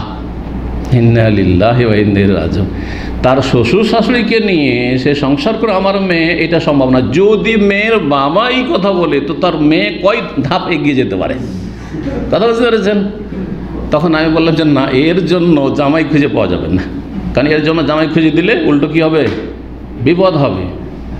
সেই মেয়ে তো গ্রিন সিগন্যাল পেয়ে আছে বাবার মায়ের পক্ষ থেকে যে না, তুই গিয়ে তোর স্বামীর জন্য পাকশাক করবি, তোর শ্বশুর শাশুড়ির দায়িত্ব তোর ওপর নাই। হ্যাঁ, কারণ আমার মেয়ে শ্বশুর শাশুড়ির সাথে থাকতে পারবে না, ওর বাবাই বলছে এই কথা। চলবে এই কথা? না না, চলবে না, ওটাই চলবে না। তাকফুরনাল আশির, তোমরা স্বামী এবং স্বামী পরিবারের অকৃতজ্ঞতা করে থাকো, নাশুকরি করে থাকো। নাশুকরি বিভিন্নভাবে হইতে পারে, খারাপ আচরণের মাধ্যমে হইতে পারে। তারা ভালো আচরণ করছে, আপনি খারাপ আচরণ করছে, কত আদর করলো বৌমাকে, সুবহানা, নিজের মেয়ে মতো করে খাওয়াইলো, আর ইন্না লিল্লাহ, সামান্য একটু কথাতে উল্টো পাল্টা কত জহবাদ, লা হাওলা ওয়ালা কুওয়াতা ইল্লা বিল্লাহ। তালাকের যে পরিস্থিতিগুলি হয়, এগুলি গভীরভাবে চিন্তা না করলে মানুষ সঠিক সিদ্ধান্তে পৌঁছতে পারবে না। আমরা একসময় মনে করতাম, আমি ব্যক্তিগত, যে মনে হয় ছেলেদেরই বেশি দোষ থাকে, যেখানে তালাকের মানে মানুষ তালাকের পরিস্থিতিতে চলে যায়, তালাক ছাড়ার কোনো উপায় হচ্ছে না, তাই ভাবতাম যে ছেলেদেরই বেশি দোষ মনে হয়। কিন্তু গবেষণায় দেখলাম এবং বাস্তব তিক্ত অভিজ্ঞতায় বিভিন্ন সমস্যাগুলি বিভিন্ন জায়গা থেকে যখন আসছে আমাদের সামনে ফতুয়ার আকারে, মাসলা মাসাইলের আকারে, তখন দেখলাম যে মেয়েরাও এই ক্ষেত্রে কম না, মেয়ের পরিবারও এই ক্ষেত্রে কম না। অথচ মেয়ের পরিবারকে আরও বেশি ধৈর্যশীল হইতে হবে, ছেলের পরিবারকেও ধৈর্যশীল হইতে হবে, কিন্তু তার চাইতে বেশি মেয়েকে এবং মেয়ের পরিবারকে ধৈর্যশীল হইতে হবে। এই বিষয়গুলি যারা না বুঝবে কখনো দাম্পত্য জীবনে শান্তি পাবে না, আর কখনো সংসার টিকে থাকবে না। যেমন 5টা ঘটি বাটি এক জায়গায় থাকলে ঘটমট হয়, এক একটু ঘটমট হবে, কিন্তু সবার করতে হবে, শুকরিয়া আদায় করতে হবে। নেগেটিভ একটা দুটো আছে কিন্তু পজিটিভ অনেক আছে, এটা হচ্ছে শুকরিয়া। আর পজিটিভ মেলা আছে, তারপরও এইটা দোষ ওইটা দোষ এইটা দোষ এটা দোষ হচ্ছে তাকফুরনাল আশির, স্বামীর সাথে স্বামীর বাবা মায়ের সাথে কুফরি করা, এটা না শুকরি করা। প্রবাসে আছেন, একসময় অনেক গয়নাগাঠি নিয়ে গেছেন, অনেক ভাইরা কিন্তু এই পরিস্থিতির সম্মুখীন হচ্ছেন। এখন আর ইনকাম বিদেশে এরকম নেই, হ্যাঁ, আর্থিক সংকট, দেশে খালি হাতে চলে গেছেন, আর স্ত্রী মুখ ফুলিয়ে বসে আছে, বেজার হয়ে বসে আছে। হ্যাঁ, তুমি কি দিয়েছো, কি দিয়েছো তুমি, কখন কি দিয়েছো তুমি, সারা জীবন তো এরকম করেই থাকলাম তোমার ঘরে, লা হাওলা ওয়ালা কুওয়াতা ইল্লা বিল্লাহ। মাসের মাস খাবার দিচ্ছে, খরচ দিচ্ছে, বাড়ি দিয়েছে, সব কিছু দিচ্ছে, সুবহানাল্লাহ, গয়না নিয়ে দিতে পারলো না। আর যারা বেদাত করে, এই তো আমাদের বিবাহ দিবস ম্যারেজ ডে চলে গেল, কি দিলা, কি গিফট দিলে তুমি, লা হাওলা ওয়ালা কুওয়াতা ইল্লা বিল্লাহ। তাকফুরুল আশির, স্বামীর এবং স্বামীর আত্মীয় স্বজনদের সাথে অকৃতজ্ঞ, নাশুকরি করে, এগুলো গুনহার কাজ, গুনহার কাজ। এই জন্য জাহান্নামে দেখা গেছে বেশি মহিলাদেরকে। খবরদার না, দুনিয়াতে তো ক্ষয়ক্ষতি আছেই, সম্পর্কের অবনতি ঘটবে, সম্পর্কের কোনো উন্নতি হবে না। যখনই শুনবে, যখনই স্বামী বুঝতে পারবে যে আমার স্ত্রী শুকরিয়া আদায় করে না, এত ভালো করে রাখছি, আর্থিক এখন সংকট, আগে যেমন করে খাওয়াইতাম, আমি যেমন হাতে টাকা দিতাম, এখন আর দিতে পারছি না, সে যেন উল্টো পাল্টা কথা শুনতে হয়, অন্তরে ভালোবাসবে? কখনো অন্তরে ভালোবাসবে না। যখন অন্তরে ভালো না বাসবে, শান্তি নেমে আসবে? কখনো শান্তি আসবে না। নিরুপায় হয়তো সংসার করছে গরু ছাগলের মতো। যেমন এক ভাই আমাদের খুব বন্ধু মানুষ ছিল, তার স্ত্রী খুব খারাপ ছিল, কয়েকটা বাচ্চা হয়ে গেছে। তো একদিন বলছে যে ভাই, আমার একই সাথে পড়েছে এক সময়, সুবহানাল্লাহ, হাফেজে কোরআন, খুবই দিনদার, তাহাজ্জুদ যাচ্ছিল ছাত্র জীবন থেকে। বলছে যে শেখ আর কী বলবো, আমি তখন মদিনায় চলে এসেছি বা মদিনা থেকে ফারাকে চলে গেছি, সে কী বলবো, আমার কয়েকটা বাচ্চা, ভাবছেন যে বাচ্চা হয়ে গেছে, খুব সুখে শান্তিতে আছি, আমার বাচ্চাগুলি কেমন করে হইলো আপনি ভাবছেন, তাহলে এত সম্পর্ক খারাপ, এত খারাপ আমার স্ত্রী। বলছে যেমন গরু ছাগলের হয়, এই ভাষায় বলছে, যেমন গরু ছাগলের হয়, প্রয়োজন হয় তখন গরু ছাগলের হয়, না হয় না, বাচ্চা হচ্ছে, ওই রকম আমারও বাচ্চা হয়েছে, কিন্তু কোনো শান্তি নেই, আন্তরিকতা নেই স্বামী স্ত্রীর। কী শান্তি আছে? জাহান্নাম, জাহান্নাম, দুনিয়ার জাহান্নাম। তাকফুরুল আশির। তো বোনদেরকে বলবো, এই দুটো খারাপ চরিত্র জাহান্নামে বেশি নিয়ে যাবে। জাহান্নামে যাওয়ার তো যে কোনো পাপ জাহান্নামে নিয়ে যাবে, কিন্তু এগুলি হচ্ছে মহিলাদের বিশেষ পাপ, সুতরাং এগুলো থেকে বেঁচে থাকার চেষ্টা করবেন, আল্লাহ যেন তৌফিক দান করেন। এবং ভাইদেরকে বলবো যে এমনটা যাতে না হয়, দিতে না পারলেও ভালো ভাষা দেবেন। ধরেন আগে দিতেন, অনেক কিছু দিতেন, অনেক কিছু করতেন, এহসান করতে পারছেন না, কোনো দিক থেকে ত্রুটি হচ্ছে, তাহলে অন্য দিক থেকে আপনি ভাষার মাধ্যমে মন জয় করার চেষ্টা করবেন, এইটাও হইতে হবে। জি, নবী সাল্লাল্লাহু আলাইহি ওয়াসাল্লাম কি বলেছেন, কেউ যদি তোমার কাছে চাইতে আসে তো খালি হাত ফিরিয়ে দিও না, যদিও খেজুরের একটা টুকরো হোক না কেন, যদি সেটাও না পাও তাহলে কি করতে হবে, ভাবে কালিমাতিন তাইয়্যিবাতিন, ভালো কথা দিয়ে, বাবা রে দিতে পারলাম না, আজকে তোমাকে খেতে দিতে পারলাম না, আল্লাহ তোমাকে ভালো রাখুক, আল্লাহ তোমার রুজিতে বরকত দিক, আরেকদিন আসিও, খুশি হবে না? হবে না? কিন্তু যা ডেলি ডেলি চলে আসছিস, ডেলি করতে খেতে দিতে পারবো, হ্যাঁ, তোর কি হোটেল খোলা আছে? তাহলে কত যে বদদুয়া দিবে আর যাবে, তাই না? না, তো ভাষা অত্যন্ত জরুরি, ভালো ভাষা। জি, যেমন ফকির মিসকিনের সাথে এরকম ভাষা, তাহলে আপনার স্ত্রী সহধর্মিণী, আপনার জীবনসঙ্গী, তার সাথে এরকম ভাষা হইতে হবে, স্বামীর সাথে এরকম ভাষা হইতে হবে, শ্বশুর শাশুড়ি, তাদের এহসান আছে, সারা জীবন আপনার জন্য এই ছেলেটাকে এইভাবে মানুষ করে এত দূরে পৌঁছেছে, তারপরে তো তোমাকে স্বামী হিসাবে গিফট দিয়েছে, যেমন তোর কথা নাকি। অনেক মহিলার কিন্তু এটা বুঝে না। রোগ কোথায় জানেন? একেবারে এহসানগুলিকে ভুলে যায় যে আমার স্বামীটা যে এত যোগ্য হয়েছে, ডাক্তার হয়েছে, ইঞ্জিনিয়ার হয়েছে, একজন শেখ হয়েছে, একজন আলেম হয়েছে, এর পিছনে কে কাজ করেছে? আমার শাশুড়ি, আমার শ্বশুর কত যত্ন করে একে মানুষ করেছে, যদি না করতো এই তো ছাগল চড়া রাখাও থাকতো। কথা বুঝছেন কি না? তাহলে আল্লাহ যে আমাকে এত সুন্দর একটা স্বামী দিয়েছে, তা আমার শ্বশুর শাশুড়ির মাধ্যমে তো প্রতিপালনটা তার হয়েছে, সুতরাং তাদের শুকরিয়া আদায় করবো, তাদের সাথে ভালো আচরণ করব। দেখেন দৃষ্টিভঙ্গি চেঞ্জ হলে আখলাক, চরিত্র আর আচার আচরণ আর সম্পর্ক সব চেঞ্জ হয়ে যায়।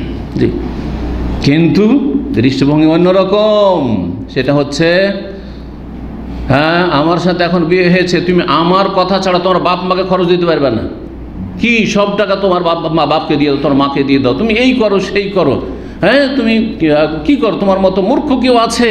তুমি শুধু ভাই বোন সারা জীবন এরকম করতে থাকবে, হ্যাঁ সংসার বলে কোনো চিন্তা আছে, ছেলে মেয়ে বলে কোনো চিন্তা আছে, এই শুধু বকাবকি, তাহলে কখনো সুখ শান্তি নেমে আসবে না। বুঝতে পারছেন?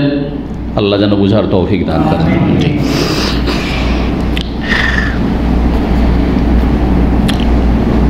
তারপরে রাসূলুল্লাহ বলছেন, মা রাআইতু মিন নাকাসাতি আকলিন ওয়া দীন, আমি দেখিনি এমন কোন জ্ঞান এবং দিনের ক্ষেত্রে অপরিপক্ক, নাকেসাত, যার দিনে ঘাটতি আর বিবেক বুদ্ধিতে ঘাটতি, বুদ্ধিতে কম আর দিনদারিতেও কম, এমন কোনো মেয়ে দেখিনি বা এমন কোনো মানুষ দেখিনি। আযহাবা লিরুব্বির রাজুলিল হাযিম মিন ইহদা কুন্না, যে তোমাদের চাইতে বেশি কোনো বিচক্ষণ ব্যক্তির বুদ্ধিকে হরণ করতে পারে।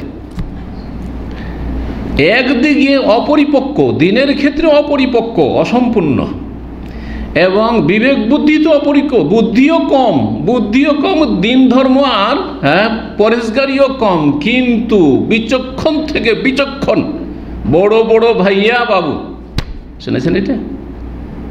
শোনেন? আমাদের দেশের প্রবাদ, বড় বড় ভাইয়া বাবু আর গিন্নির কাছে সবাই কাবু। বুঝতে পেরেছেন? জি, স্ত্রীর কাছে গিয়ে ওইখানে গিয়ে একবারে লেজ হিলাতে শুরু করে যে তুমি যা বলছো ঠিকই, তুমি যা বলছো ঠিকই, যাক ঠিক আছে, যখন বলছো তো বাপকে টাকা পয়সা দিতাম, মাসিক খরচ আর দেবো না, যা করে সংসার চালা। কথা বুঝে গেছে? বাপকে সব টাকা দিতে বলছি না, ওইটাও জায়েজ নয়, কিন্তু বাবার খাওয়া দাওয়ার ব্যবস্থা নেই, চিকিৎসার ব্যবস্থা নেই, থাকার ঘরটা আপনার ঘরের চাইতে খারাপ হয়ে আছে না, কেন থাকবে? কমপক্ষে আপনার মতো ঘর হবে, খাওয়া দাওয়া আপনার ছেলে মেয়ে স্ত্রী যেমন খাবে তেমন আপনার বাপ মা খাবে। বোঝা গেছে না? সবসময় মধ্যম পন্থা। দ্বীন ইসলামের প্রতিটি বিষয় হচ্ছে মধ্যম পন্থা, কোনো ক্ষেত্রে বাড়াবাড়ি নেই। যেমন সব টাকা পয়সা এই বাঙালি মূর্খদের, এক শ্রেণীর মূর্খদের বাপ মাকে তুলে দিয়ে দেওয়া, আর স্ত্রীর ব্লাউজ লাগবে, সায়া লাগবে, তাও ওর শ্বশুর কিনে দেবে, না জায়েজ কাজ এগুলো। শ্বশুরের কাছে চাইতে হবে যে আমার শাড়ি নেই তো, ব্লাউজ নাই তো, আমার এই নাই তো, সেই নেই, আমার ব্রেসিয়ার নেই, তাও শ্বশুর কাছে চাইতে হবে। এইটাও যেমন জায়েজ নয়, আপনার স্ত্রীকে স্ত্রীর মতো যা খরচ লাগে মান্থলি সেই খরচগুলি দিবেন। আপনার বাপ কেন দেবে? আপনার মা কেন দেবে? মায়ের হাত দিয়ে কেন দেওয়ানো হবে? এটাও যেমন জায়েজ নয়, ঠিক তেমনই এর বিপরীতটা মনে রাখবেন। সুবহানাল্লাহ, আমার সাথে এক মাদানি পড়াইতেন এখানে আসার আগে জামিয়া বুখারীতে।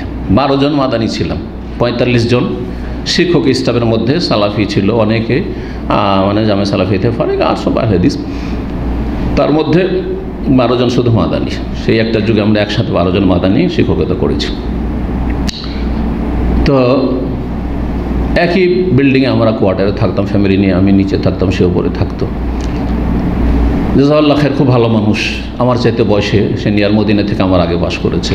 সে প্রতি মাসে, আব্বা আম্মা অভাবী গরিব মানুষ, কষ্ট করে পড়িয়েছে, মাসের টাকা পাঠাইতো গ্রামের বাড়িতে, বাপ মায়ের জন্য টাকা পাঠাইতো।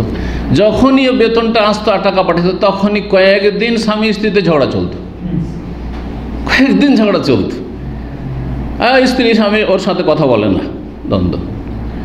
মনের দুঃখে একদিন আমাকে বলছে, বন্ধু মানুষ যদিও বয়সে একটু সিনিয়র, কিন্তু একই সাথে কলিগ, খুব ফ্রি, বলছে আরে শেখ কী বলবো, এই বাচ্চার মায়ের সাথে যখনই বেতন পায় তখনই ঝগড়া, মাসে একবার ঝগড়া হইবেই।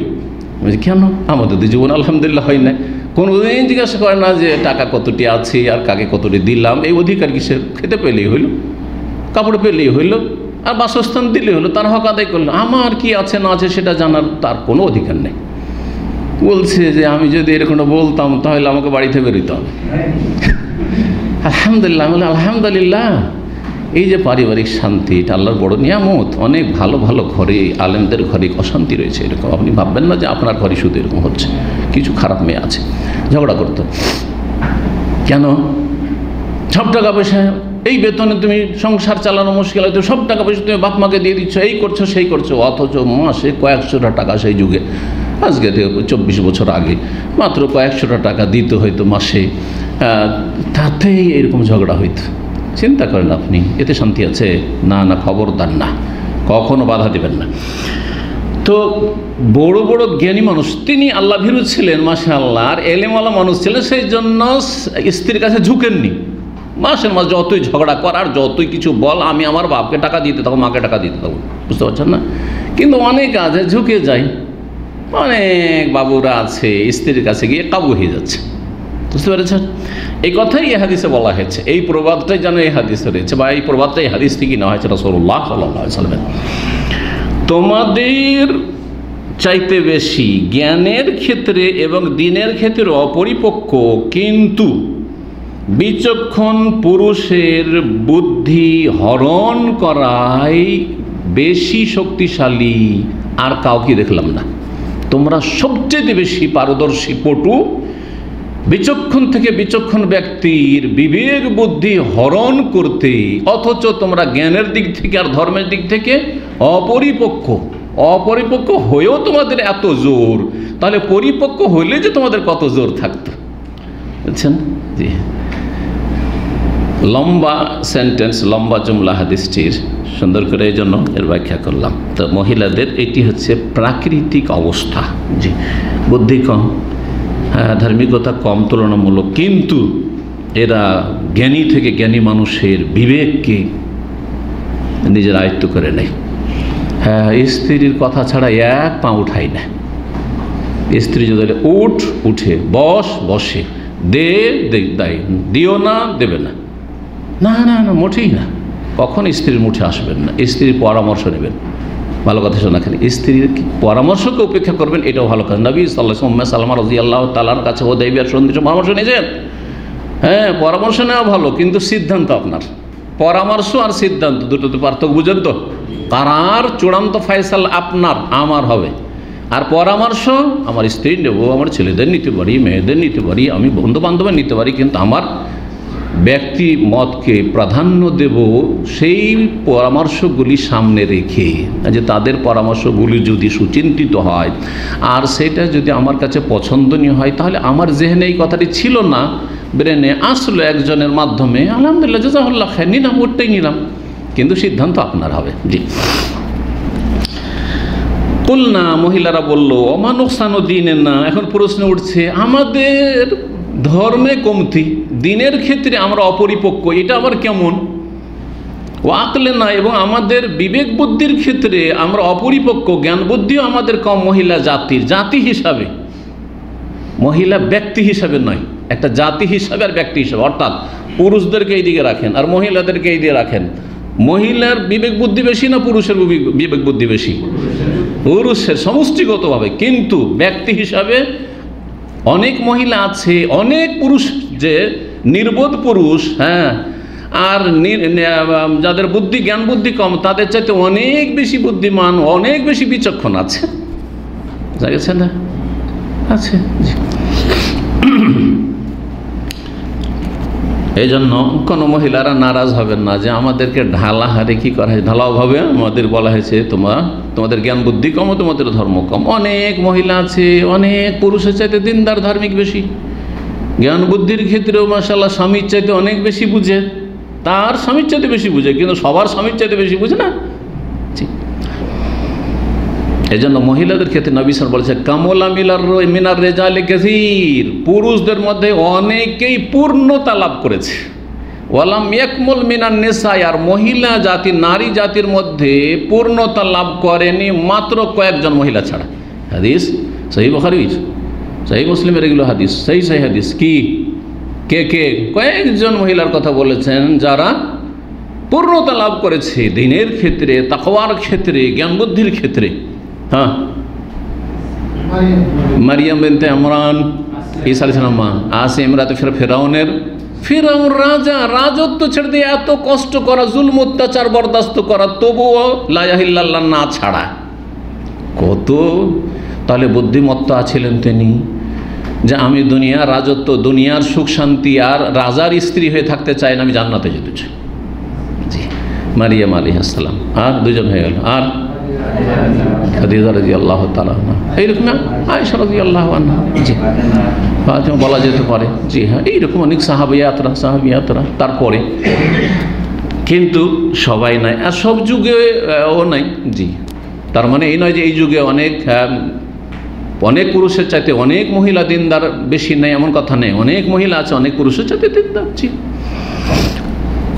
তারপরে মহিলারা জিজ্ঞেস করলেন, ইয়া রাসূলুল্লাহ, আমাদের দিনের ক্ষেত্রে এবং আমাদের বিবেক বুদ্ধির ক্ষেত্রে যে আমাদের অপরিপক্কতা, এটা আবার কি? কালা আলাইসা শাহাদাতুল মারআতি মিসলু নিসফি শাহাদাতির রাজুল।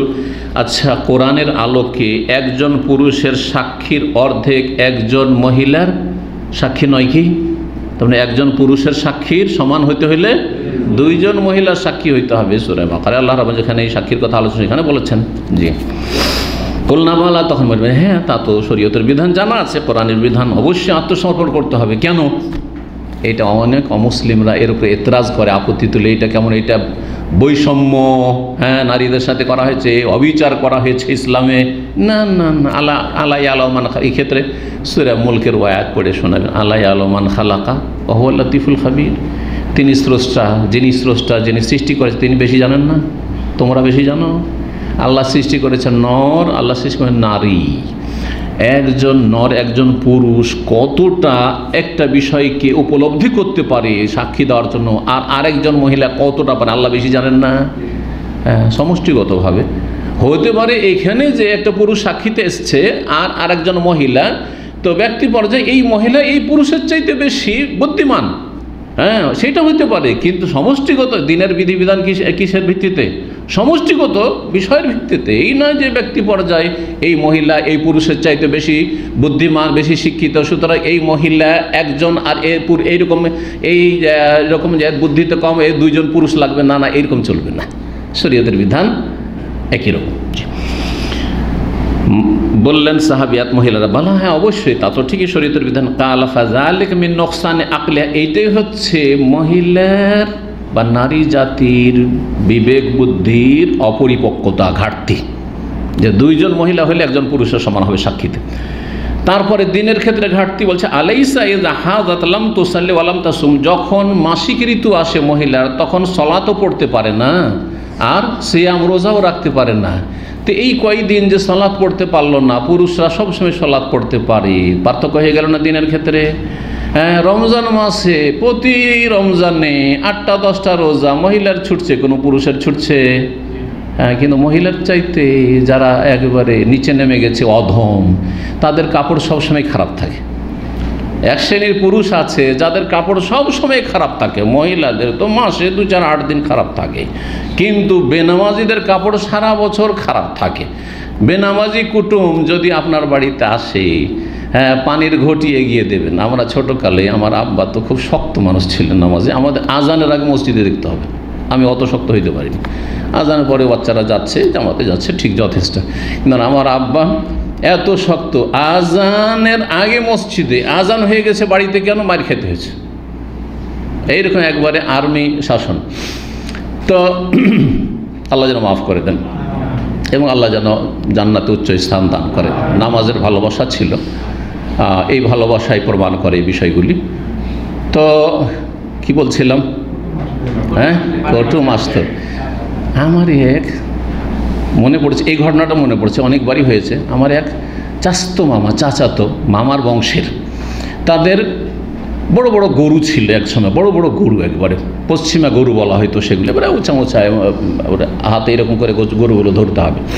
সেই গরুগুলো চুরি হয়েছে, লাখ লাখ টাকার গরু চুরি হয়েছে।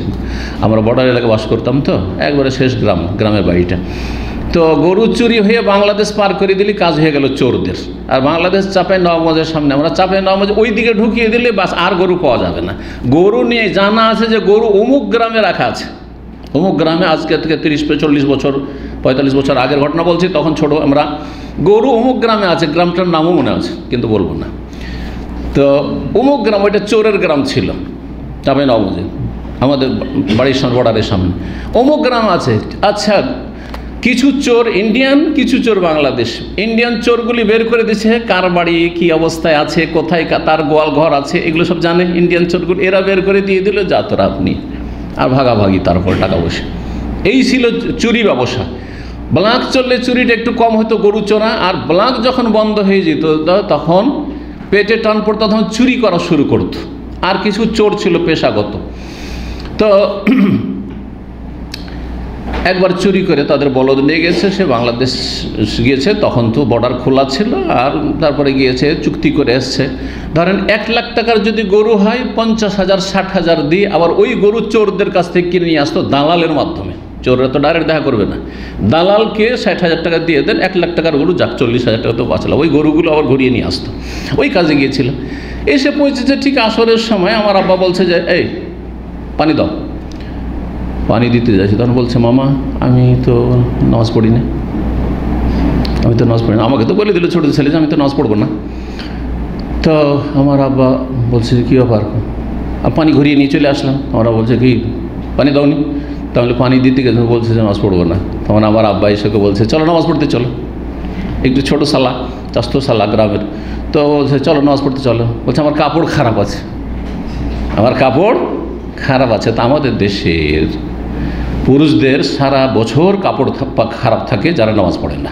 এই আল্লাহর পক্ষ থেকে একটা আযাব যে সবসময় কাপড় খারাপ থাকে। জি, এই দুনিয়ার আযাব সবসময় কাপড় খারাপ, আর আখিরাতেও তাদের অবস্থা খারাপ থাকবে জাহান্নামে। জি, আল্লাহ যেন হেদায়েত দান করেন।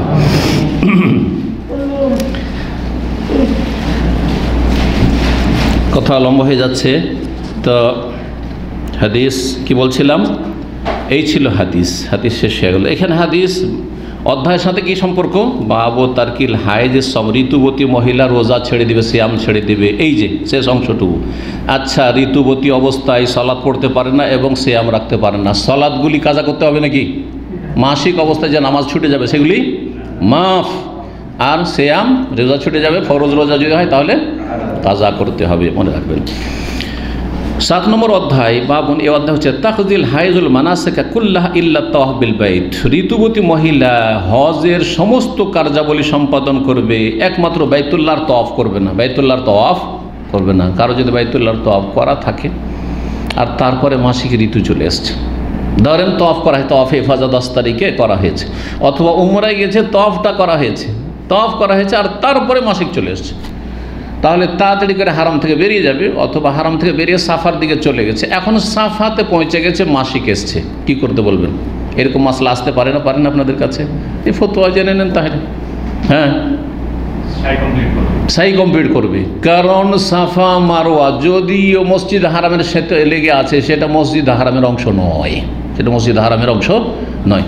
বাইরে থেকে ঢুকলো, ধরেন এই দিক থেকে নয়, তওয়াফ করে তারপরে বাথরুমে গেছে, তওয়াফ করে কি করেছে, বাথরুমে গেছে, বাথরুমে যাওয়ার পরে দেখছে যে মাসিক, এখন শুধু সাফা মারার সাইটা বাকি আছে, কাম খারাপ, সাফা মারার সাই হলো না, আর সন্ধ্যাবেলা তো আর বাস আছে, যেমন আপনারা এখান থেকে অনেকে যাচ্ছেন, অথবা আর কয়দিন, 1 সপ্তাহ কি আর বসে থাকা যায়? তো কী করবেন? বাইরে থেকে, বাইরের যে গেটগুলো আছে, হারামের ভিতরে ঢুকবেন, মসজিদ হারামে ঢুকবেন না, কিন্তু বাইরের গেট দিয়ে ঢুকে সাফার দিকে ঢুকে চলে যান, সরাসরি সাফার দিক থেকে ঢুকেন, আর সাফার উপরে গিয়ে সেখান থেকে মারোয়া, সাফা মারোয়া করে সাই করে তারপরে আপনার বিবিকে নিয়ে চলে আসেন, উমরা হয়ে গেল। হ্যাঁ, উমরা হয়ে গেল, সব কাজ করতে পারবে হজ উমরার, একমাত্র বাইতুল্লাহর তওয়াফ ছাড়া। সালাত পড়তে পারবে না, সবার জানা আছে, সেটা বাইতুল্লাহতে থাকলেও আর বাড়িতে থাকলেও, সেই জন্য এখানে সালাত নামাজের বিষয়টি উল্লেখ করা হয় নাই।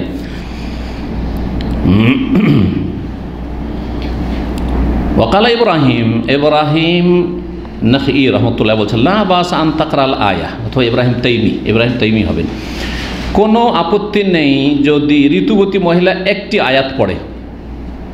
ওয়ালাম ইয়ারা ইবনু আব্বাস বিল কিরাত লিল জুনুবে বাসান, ইবনু আব্বাস রাদিয়াল্লাহু তাআলা আনহুমা, জুনবি যাদের উপর গোসল ফরজ হয়ে রয়েছে, সহবাসের গোসল অথবা স্বপ্নদোষের গোসল, তাদের কোরআন তেলাওয়াতে কোনো আপত্তি মনে করতেন না, কোরআন তেলাওয়াত করতে পারে। কার মতগুলি শোনাচ্ছে এখন। তাহলে সাহাবাই কেরামদের, সালাফদের যুগে, তাবেঈনদের যুগে কি ছিল? ইখতিলাফ ছিল। একটি উক্তি পেলেন যে ঋতুবতী মহিলা আয়াত পড়তে পারবে, কোরআনের আয়াত পড়তে পারবে, শুধু দোয়া নয়, পড়তে পারবে। ইবনে আব্বাস রাদিয়াল্লাহু আনহু সাহাবী, প্রখ্যাত সাহাবী, তিনি বলছেন যে জুনবি অবস্থায়, গোসল ফরজ থাকা অবস্থায়, ছুঁয়ে নয়, মুখস্থ কোরআন পড়তে কোনো আপত্তি নেই। এটি তার মত ছিল। পরে ইখতিলাফ এবং সঠিক মতটি আপনাদের সামনে পেশ করব, গুরুত্বপূর্ণ আজকে মাসআলা আসছে এটি। ওয়াকানান নবী ইয়াজকুরুল্লাহ আলা কুল্লি আহিয়ান। ইমাম বুখারী রাহিমাহুল্লাহ এই দলিলগুলি নিয়ে এসে যে কথা বলতে চাইছেন সেটাও বলবো। নবী করিম সাল্লাল্লাহু আলাইহি ওয়াসাল্লাম কী করতেন? আল্লাহর জিকির আজকার করতেন, আল্লাহকে স্মরণ করতেন সর্বদা, আলা কুল্লি আহিয়ানি, সর্বদার ভিতরে নাপাক অবস্থাও আছে, গোসল ফরজ থাকা অবস্থায়, ঋতুবতী থাকা অবস্থায়। এই আম হাদিস, যেটা সহিহ মুসলিমের এই হাদিসটি, সেই হাদিসটা এখানে নিয়ে এসছেন এবং বুখারী রাহিমাহুল্লাহ প্রমাণ করতে চাইছেন যে তাহলে ঋতুবতী মহিলা অথবা জনবী অবস্থা, যেমন ইবনে আব্বাস রাদিয়াল্লাহু তাআলা গোসল ফরজ আছে, মুখস্থ কোরআন পড়তে পারবে। তাহলে বোঝা গেল সাহাবায়ে কেরামদের যুগেও এইরকম ইখতিলাফটা ছিল বা এই মতামতগুলি ছিল। ফিকহি মাসলা, কোনো আকিদার মাসলা নয়। জি।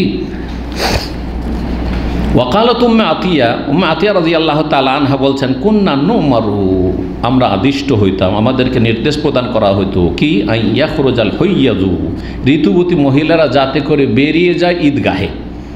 এখানে বেরিয়ে যাও মানে ঈদগাহে বের হইতে বলতেন। নবী সাল্লাল্লাহু আলাইহি ওয়াসাল্লাম বলতেন যে এমনকি ঋতুবতী মহিলাদেরকেও ঈদগাহে নিয়ে যাও। আর আজকাল ভালো মহিলাদেরকেও ঈদগাহে যেতে দেওয়া হয় না, হ্যাঁ, বরং বিদআতপন্থী আমাদের দেশে সুফিরা, মযহাবধারীরা নারীদেরকে নিয়ে মিছিল করে, নারীদেরকে নিয়ে চিল্লা করে বেড়ায়, নারীদেরকে নিয়ে আন্দোলন করে বেড়ায়, নারীদেরকে নিয়ে নাজায়েজ কাজ করে বেড়ায়, সামনের দিকে মিছিলে তাদেরকে রাখে।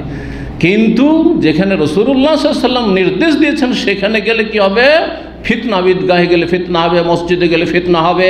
তাদের বিদাতি মোল্লারা এই ধরনের ধৃষ্টতা পর্যন্ত দেখিয়েছে যে আহলে হাদিসরা মহিলাদেরকে মসজিদে ভোগ করতে চায় না, নাউজুবিল্লাহ, সেজন্য নিয়ে যেতে চায়। আহলে হাদিসরা না রাসূলুল্লাহ সাল্লাল্লাহু আলাইহি ওয়াসাল্লাম। তাহলে এই বদাকিদা যাদের, যারা ভ্রান্ত মতবাদে বিশ্বাসী, তারা রাসূলুল্লাহ কত চরম বিরোধী। আজকে রাসূলুল্লাহ সাল্লাল্লাহু আলাইহি ওয়াসাল্লাম যদি জীবদ্দশায় থাকতেন, চিন্তা করুন যে এগুলি নবী সাল্লাল্লাহু আলাইহি ওয়াসাল্লাম বাণী কিনা, থাকলেই শুধু মানবে, এসে বলবে যে না না তোমরা ভুল বলছো, তাহলে আর এই কথাগুলিকে উড়িয়ে দিয়ে উপেক্ষা করবে?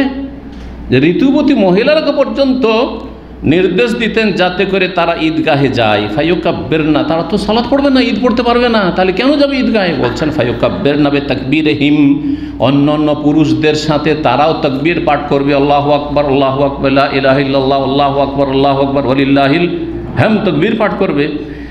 ওয়ায়াদউন, দোয়া করবে মুসলিমদের, ইয়াশহাদুনাল খায়রা ওয়া দাওয়াতাল মুসলিমিন, অন্য রিওয়ায়াতে রয়েছে এই কল্যাণের কাজে উপস্থিত হবে এবং মুসলিমদের দোয়াতে শরীক হবে।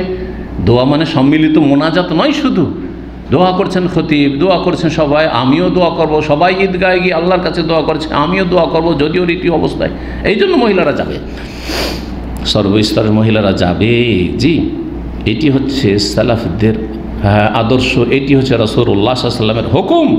ওয়াকাল ইবনে আব্বাস, হ্যাঁ, এখান থেকে কি বলতে চাইছেন? যখন ঋতুবতী মহিলারা ঈদগাহে যেতে পারছে, হ্যাঁ, আর তাকবীর দিতে পারছে, দোয়া করতে পারছে, তো কোরআন পড়তে পারবে না কেন? তাহলে ইমাম বুখারী রাহিমাহুল্লাহ এই জন্য এইটা নিয়ে আসছেন, বা যারা বলেছেন তাদের পক্ষের দলিলগুলি, পক্ষ বিপক্ষের দলিলগুলি বলবেন তিনি। আব্দুল্লাহ বিন আব্বাস রাদিয়াল্লাহু তাআলা বলেন, আখবারনি আবু সুফিয়ান, আমাকে আবু সুফিয়ান যখন কুফরের অবস্থায় ছিলেন তখনকার ঘটনা। তিনি রোম দেশে ছিলেন, রোম দেশে মানে শাম দেশে, তখন রোমের সাথেই ছিল শাম দেশ, ফিলিস্তিনে। তো সেখানে হেরাকল, যে রোম সম্রাট, রোমের রাজা, তার সামনে নবী সাল্লাল্লাহু আলাইহি ওয়াসাল্লামের চিঠি পৌঁছে গেছে, ইসলামের দাওয়াত দিয়ে চিঠি পাঠিয়েছেন। আর সেই সময় আবু সুফিয়ান সেখানে ছিল। তো কনফার্ম হওয়ার জন্য সেই রাজা সম্রাট যে এই যে চিঠি পাঠিয়েছে মুহাম্মদ সাল্লাল্লাহু আলাইহি ওয়াসাল্লাম মক্কা থেকে বা মদিনা থেকে, এই আরব থেকে যে চিঠি পাঠিয়েছে ইসলামের দাওয়াত দিয়ে, এত বড় রাজার কাছে, সেই যুগের পরাশক্তি, আজকাল যেমন আমেরিকা, রাশিয়া, চাইনা, ওই রকম সেই যুগে ছিল রোম সাম্রাজ্য আর পারস্য সাম্রাজ্য, এই দুটো সাম্রাজ্য ছিল। জানার জন্য যে এই লোকটি কে এবং এই লোকটার ব্যাকগ্রাউন্ডটা কি,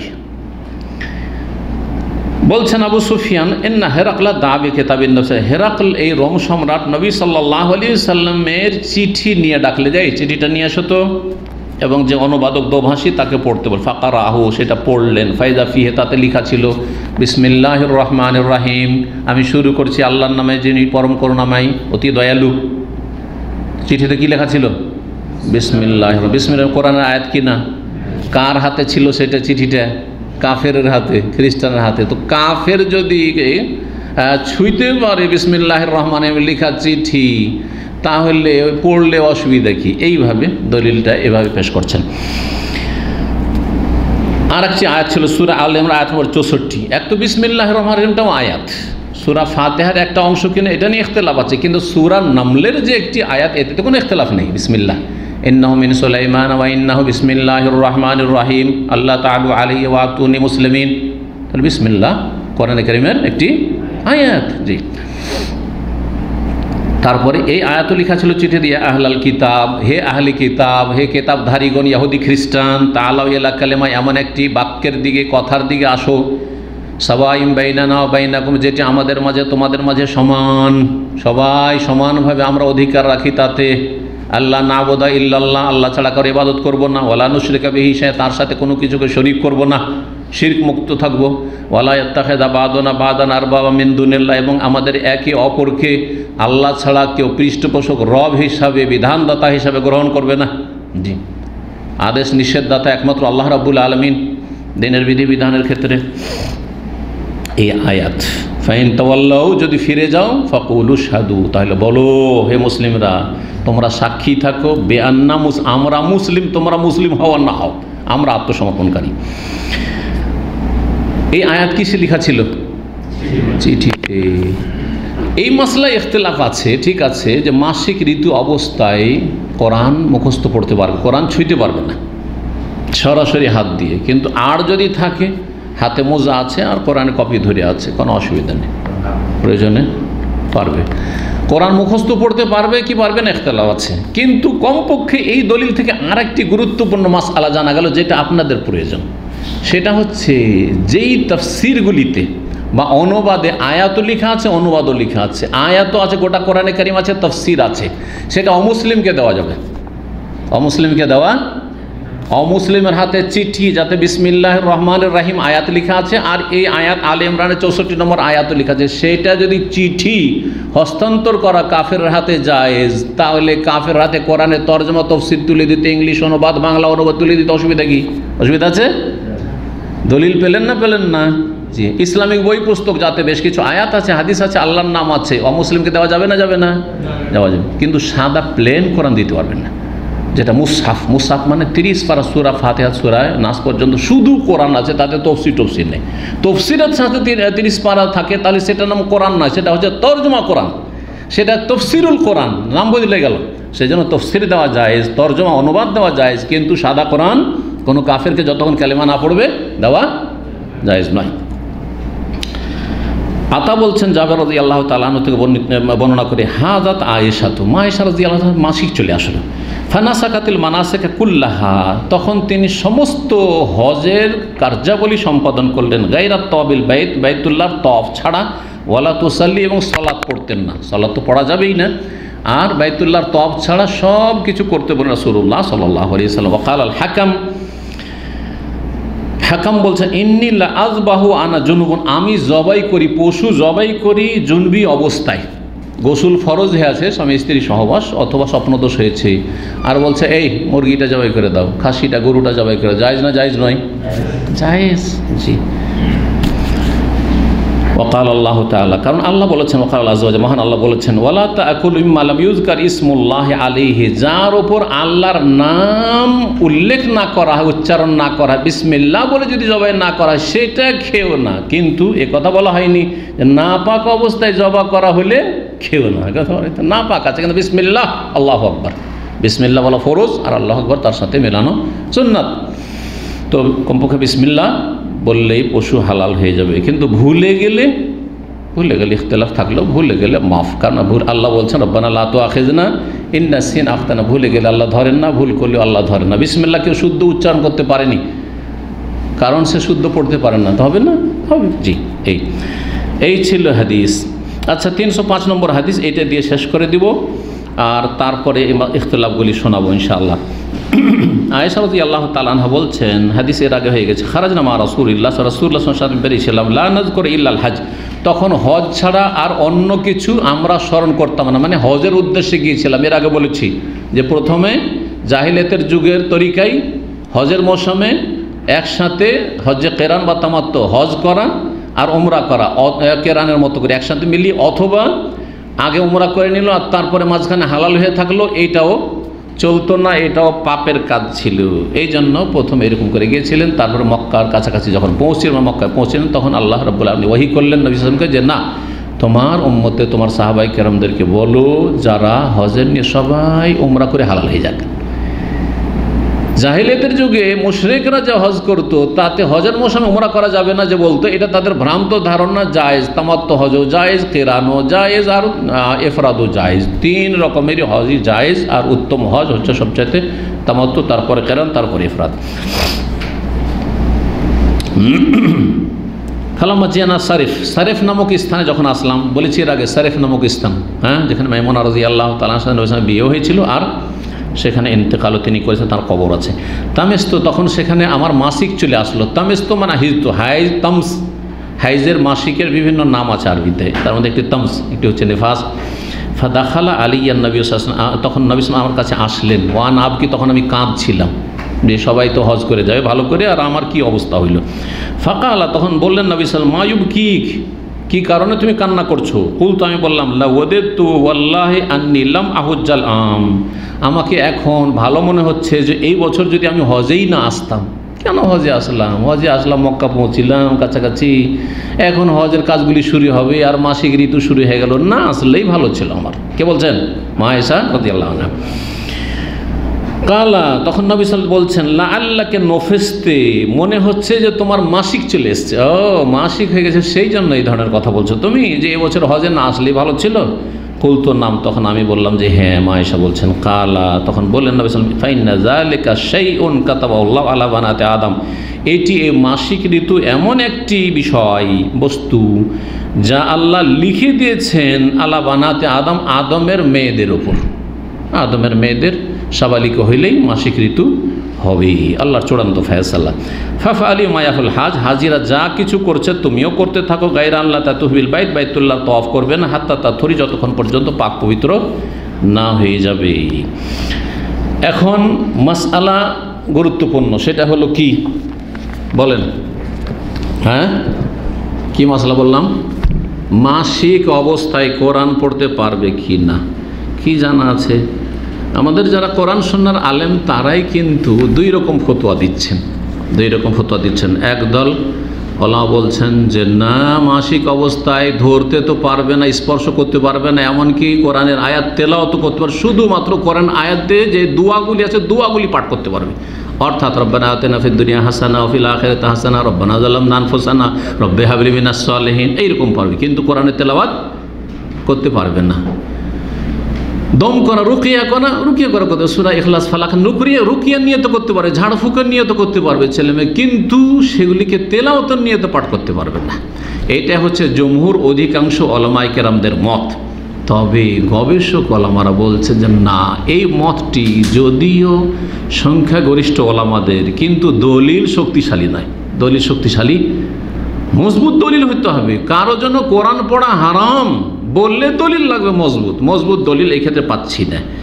আমি সৌদি আরবের বড় বড় ওলামাদের ফতোয়া আর তার আগের আইম্মায়ে কেরামদের ফতোয়া আপনাদের সামনে এখন পেশ করছি, কারণ এই বিষয়টিতে আমার মত গবেষকদের সাথে রয়েছে, সংখ্যাগরিষ্ঠ আলেমদের সাথে নেই, সংখ্যাগরিষ্ঠ ফোকাহা বা ওলামাদের সাথে নেই, সেই জন্য বলছি। জি, বলছেন যে হাযিহিল মাসআলা, এই মাসআলা মিম্মা ইখতালাফা ফিহি আহলুল ইলম, এই বিষয়টিতে ওলামায়ে কেরামদের দ্বিমত হয়েছে।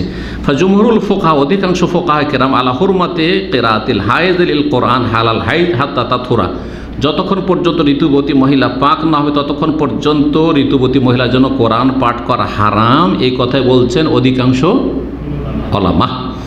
ওয়ালা ইউস্তাসনা মিন যালিকা, ব্যতিক্রম একমাত্র ইল্লা মা কানা আলা সাবিলি যিকর, যিকিরের উদ্দেশ্যে, যিকির আজকার, হ্যাঁ, যেমন ফাসুবহানাল্লাহি না তুমসুন, সুবহানাল্লাহ বললো, হ্যাঁ, এইরকমই আলহামদুলিল্লাহ রাব্বিল আলামিন, আলহামদুলিল্লাহ শুধু বললো, হ্যাঁ, ফাআলাম আন্নাহু লা ইলাহা ইল্লাল্লাহ, লা ইলাহা ইল্লাল্লাহ কেউ বলছে, তো কোরআনের আয়াতে তো এগুলো আছে। তো যিকির বা দুয়ার জন্য যেমন বললাম যে দোয়ার তরিকায় পড়তে পারবো। ওয়ালাম ইয়াকসুদ বিহি তেলাও, কিন্তু উদ্দেশ্য যেন তেলাওয়াত না হয়। যেমন বিসমিল্লাহির রহমানির রহিম, আপনি খাওয়ার সময় বিসমিল্লাহ বলতে পারবেন, বা বিসমিল্লাহির রহমানির রহিম বললেও অসুবিধা নেই। জি, অনেকে বলছেন এইরকম জিকির আজকারের সময় বিসমিল্লাহির রহমানির রহিম বলতে পারবেন, কিন্তু আপনি তেলাওয়াত করতে পারবেন না বিসমিল্লাহির রহমানির রহিম। তারপরে বালা মুসিবতের খবর আসলো, বা আপনার বালা মুসিবত, ইন্না লিল্লাহি ওয়া ইন্না ইলাইহি রাজিউন বলা যাবে না? যাবে না? হ্যাঁ, আমাদের দেশের লোকেরা শুধু মারা গেলে ইন্না লিল্লাহ বলে, আরে পায়ে হোঁচট খেলেন ইন্না লিল্লাহ, আরে হারিয়ে গেছে একামা, হারিয়ে গেছে টাকা, মানি ব্যাগ পড়ে গেছে ইন্না লিল্লাহ, সব ক্ষেত্রে ইন্না লিল্লাহ। আল্লাযীনা ইযা আসাবাতহুম মুসিবত, যে কোনো মুসিবতে।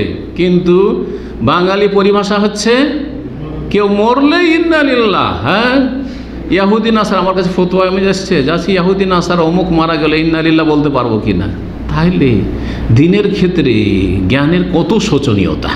মনে হচ্ছে এটাই একটা মুসিবত যে কোনো কাফের মারা গেছে, তার জন্য ইন্না লিল্লাহি ওয়া ইন্না ইলাইহি রাজিউন, মানে কেউ মরলে ইন্না লিল্লাহ না, ভুল ধারণা এগুলো। তো যাই হোক, বালা মুসিবতের সময় ইন্না লিল্লাহ, রব্বানা আতিনা ফিদ দুনিয়া হাসানা ইত্যাদিতে যে কোরআন কারিমে যে জিকির আজকারগুলি এসছে। আচ্ছা, যারা বলছেন যে পড়া যাবে না, তাদের দলিল, যুক্তি এবং দলিল। প্রথম দলিল হচ্ছে যে আন্নাহা ফি হুকমিল জুনুবি, যেমন জুনবির জন্য পড়া যাবে না, গোসল ফরজ সহবাসের কারণে বা স্বপ্নদোষের কারণে, তার জন্য যেমন পড়া যাবে না, হ্যাঁ, সে কোরআন পড়তে পারবে না, ঠিক তেমনি ঋতুবতী মহিলা 1 সপ্তাহ 10 দিন 15 দিনও যদি মাসিক থাকে পড়তে পারবে না। মানে ঋতুবতী মহিলা সেম কার মতো, যার ওপর গোসল ফরজ সহবাসের কারণে অথবা স্বপ্নদোষের কারণে, কারণ দুজনের ওপরেই গোসল ফরজ। কেয়াস, তাহলে এটা হচ্ছে কেয়াসের দলিল। কি কেয়াস?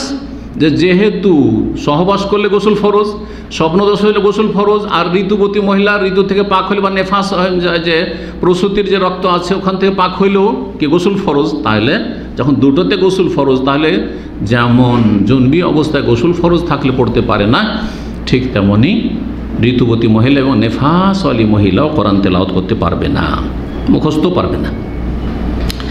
আলী ইবনে আবি তালিব রাদিয়াল্লাহু তাআলা আনহু থেকে একটি রিওয়ায়াত রয়েছে জুনবের ক্ষেত্রে, যে কানা ইউআল্লিমুল কোরআন, রাসূলুল্লাহ সাল্লাল্লাহু আলাইহি ওয়াসাল্লাম সাহাবায়ে কেরামদেরকে কোরআন শিক্ষা দিতেন। ওয়া কানা লা ইয়াহজুজুহু আনিল কোরআন ইল্লাল জানাবা, নবী সাল্লাল্লাহু আলাইহি ওয়াসাল্লামকে কোরআন থেকে কোনো কিছু বাধা দিত না, একমাত্র জানাবাত, মানে যদি সহবাসের গোসল ফরজ থাকতো।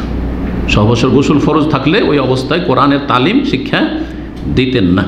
আবু দাউদের হাদিস, তিরমিজি, নাসাই, ইবনে মাজাহ, মুসনাদ আহমদ, ইবনে খুজাইমা। ইমাম তিরমিজি হাসান সহিহ বলেছেন, ইবনে হাজার বলেছেন, এবং এই হাদিসটি হাসান, ওয়াল হাক্কু আন্নাহু মিন কাবিল হাসান, হাসান হাদিস। 2 নম্বর, তাহলে এখান থেকে কী জানলাম? জুনবি অবস্থা, এটা মশলা জেনে নিলাম। যেমন ইমাম বুখারীর যে উক্তিগুলি, সেগুলিতে কিন্তু একটা উক্তি এরকম আছে যে জুনবি অবস্থায় গোসল ফরজ, সহবাসের গোসল বা স্বপ্নদোষের গোসলেও কোরআন পড়া যেতে পারে, কিন্তু না, এই মতটি দুর্বল মত। সহবাসের গোসল বা স্বপ্নদোষের গোসল, এটাতে কি কোনো বাধা আছে, বিলম্ব আছে, বেশি সময় লাগে? সহবাস হয়েছে, সাথে সাথে গোসল করে নেন, পাক হয়ে গেলেন, ঠিক না? এটাতে আর মাসিক ঋতুতে পার্থক্য নেই। মাসিক ঋতু সপ্তাহ কমপক্ষে চলতে থাকবে, 10 দিন 15 দিনও চলতে থাকতে পারে, হ্যাঁ। আর এখানে মাত্র কয়েক ঘন্টার ব্যাপার অথবা কিছুক্ষণের ব্যাপার, আপনি কোরআন পড়বেন, গোসল করেন, এতে খুব কোরআন পড়েন, পার্থক্য না? সুতরাং একটাকে আরেকটা পরে কিয়াস করা ঠিক নয়। তো দলিল এটা জানাবাত সম্পর্কে, তাহলে এই কথাটা মনে রাখতে হবে যে জুনবি অবস্থায় অবশ্যই কোরআন ছুঁইতেও পারবে না আর মুখস্থ পড়তে পারবে না, কিন্তু মাসিক অবস্থায় আর নেফাস অবস্থায় মহিলারা কোরআনে কারীম পড়তে পারবে কিনা, দুটো মতের অধিকাংশ ওলামাদের মতটি এখন বয়ান করছি, ওদের দলিল পরে আসল যেটি কে প্রাধান্য দেব সে মতটি পেশ করছি গবেষকদের। দ্বিতীয় দলিল বলছেন ইবনে ওমর রাদিয়াল্লাহু তাআলা আনহু হতে বর্ণিত, নবী সাল্লাল্লাহু আলাইহি ওয়াসাল্লাম বলেছেন, লা তাকরাউল হাইদ ওয়ালাল জুনুব শাইয়্যা মিনাল কোরআন, ঋতুবতী মহিলা এবং জুনবি ব্যক্তি যার উপর গোসল ফরজ হয়েছে সহবাস বা স্বপ্নদোষে, কোরআনের কোনো কিছু পড়বে না। এই হাদিস যদি সহি হইতো তাহলে তো চূড়ান্ত ফয়সালা হয়ে যেত। হাদিস যদি সহি হইতো, জয়ীফ না হইতো, তাহলে চূড়ান্ত ফয়সালা হয়ে যেত যে যেমন জুনবি গোসল ফরজ থাকলে কোরআন পড়তে পারবে, তেমন মাসিক ঋতু অবস্থায় কোরআন পড়তে পারবে না। হাদিস তিরমিজিতে রয়েছে 131 নম্বর, ইবনে মাজাহ 595, দারাকুতনিতে রয়েছে, বাইহাকিতে রয়েছে, কিন্তু আহু হাদিসুন দাঈফুন, হাদিসটি হচ্ছে দুর্বল। এই হাদিস সম্পর্কে ইবনে তাইমিয়া রাহিমাহুল্লাহ বলছেন, হাদিসে বর্ণনাকারী ইসমাইল বিন আইয়াস রয়েছেন, তিনি হেজাজি থেকে বর্ণনা করেছেন, আর ইসমাইল বিন আইয়াস যখন হেজাজি থেকে বর্ণনা করে রিওয়ায়াতু আনহুম দাঈফা, তখন তার হাদিস জয়ীফ, কারণ সে ভালো করে আয়ত্ত করে হাদিসগুলি রাখেনি। শাইখুল ইসলাম ইবনে তাইমিয়া রাহিমাহুল্লাহ বলছেন মজমুয়া ফাতোয়ার 21তম খণ্ড 460 পৃষ্ঠা, ওয়াহুয়া হাদিসুন দাইফুন বিত্তেফাকি আহলিল মারিফাত বিল হাদিস, যারা হাদিসের গবেষক ওলামায়ে কেরাম তাদের কাছে সর্বসম্মতিক্রমে এই হাদিসটি জয়ীফ। কোন হাদিসটি জয়ীফ? হ্যাঁ, যে ঋতুবতী মহিলা এবং জন্বি পুরুষ বা মহিলা, ঋতুবতী এবং জন্বি কি করতে পারবে না? কোরআনের কোনো অংশ পড়তে পারবে না। হাদিসটি সবার কাছে, সমস্ত মুহাদ্দিসের কাছে জয়ীফ। জি। নসবুর রায়া হানাফিদের তাখরিজের কিতাব, প্রথম খণ্ড 155 পৃষ্ঠা, তালখিসুল হাবির, নসবুর রায় ইমাম জাইলাইর। ইমাম জাইলাই সুডানের আলেম ছিলেন, হানাফি মজহাবের মুহাদ্দিস। তালখিসুল হাবির হচ্ছে ইবনে হাজার রহমতুল্লাহ আলাইহির, যিনি মিসরের ইমাম আলেম ছিলেন। 852তে তার ইন্তেকাল, বড় মুহাদ্দিস ছিলেন। তার কিতাব প্রথম খণ্ড 183 পৃষ্ঠা। তাহলে হাদিসটি কি? জয়ীফ। তাহলে দলিল এটাও হইল না, আর যুক্তিটাও খাটলো না, দুটো দলিল ছিল, দুটোই গেল। ওয়াজাহাবা বাযু আহলিল ইলম, আর কিছু উলামায়ে কেরাম গিয়েছেন এই মতের দিকে, ইলা জাওয়াজে কিরাআতিল হায়েদিল ঋতুবতী মহিলা কোরআন তেলাওয়াত করতে পারবে। ওয়াহু মাযহাবু মালিক, এটি হচ্ছে ইমাম মালিক রাহিমাহুল্লাহর মত। তাহলে 4 ইমামের মধ্যে ইমাম মালিক রাহিমাহুল্লাহ, মালিকি মজহাবে কোরআন তেলাওয়াত ঋতুবতী মহিলা করতে পারবে। তাহলে বাকি থাকলো হানাফি মজহাব, শাফি মজহাব আর হাম্বলি মজহাব। এই মজহাবগুলিতে ঋতুবতী মহিলা কোরআন তেলাওয়াত করতে পারবে না। হানাবেলাদের মধ্যে কার ওলামা এবং মুজাদ্দিদ এবং তিনি মুজতাহিদ। হাম্বলি মজহাবের অন্ধ মুকাল্লিদ তিনি ছিলেন না। হাম্বলি মজহাব বংশগতভাবে তিনি পেয়েছে ইবনে তাইমিয়া রাহিমাহুল্লাহ। যেমন অনেকেই হানাফি মজহাবের লোক, কিন্তু আলেম হওয়ার পরে সে স্বাধীনভাবে ফতোয়া দিচ্ছে না। জি, শেখ আবু বকর জাকারিয়া, শেখ সাইফুল্লাহ, তারপরে শেখ মনজুরুল্লাহ, এরা সবাই কিন্তু হানাফি মজহাব, বংশগত সব হানাফি। আমরা বংশগত আহলে হাদিস, সেটা আলাদা কথা। কিন্তু অনেকে আছে যে হানাফি মজহাবের ব্যাকগ্রাউন্ড, তাদের হানাফি মজহাব, কিন্তু হানাফি মজহাবের আলাদা তারা ফতোয়া দিচ্ছেন না। এই যুগে যদি এরকম আলেম থাকে, তো ইবনে তাইমিয়া রাহিমাহুল্লাহ ওই রকমই হাম্বলি বংশগত ছিলেন, কিন্তু তিনি হাম্বলি মাসলাকান ছিলেন না। শত মাসাইলে হাম্বলি মজহাবের যখন জয়ীফ হয়েছে তখন তিনি বিরোধিতা করেছেন। এইখানেও হাম্বলি মজহাব হচ্ছে যে ঋতুবতী মহিলা কোরআন তেলাওয়াত করতে পারবে না, কিন্তু ইবনে তাইমিয়া রাহিমাহুল্লাহ বলছেন না, কোনো দলিল নেই। জি, তাহলে মালিকি মজহাবের ফতোয়াকে প্রাধান্য দিয়েছেন। এখান থেকে কি বোঝা গেল?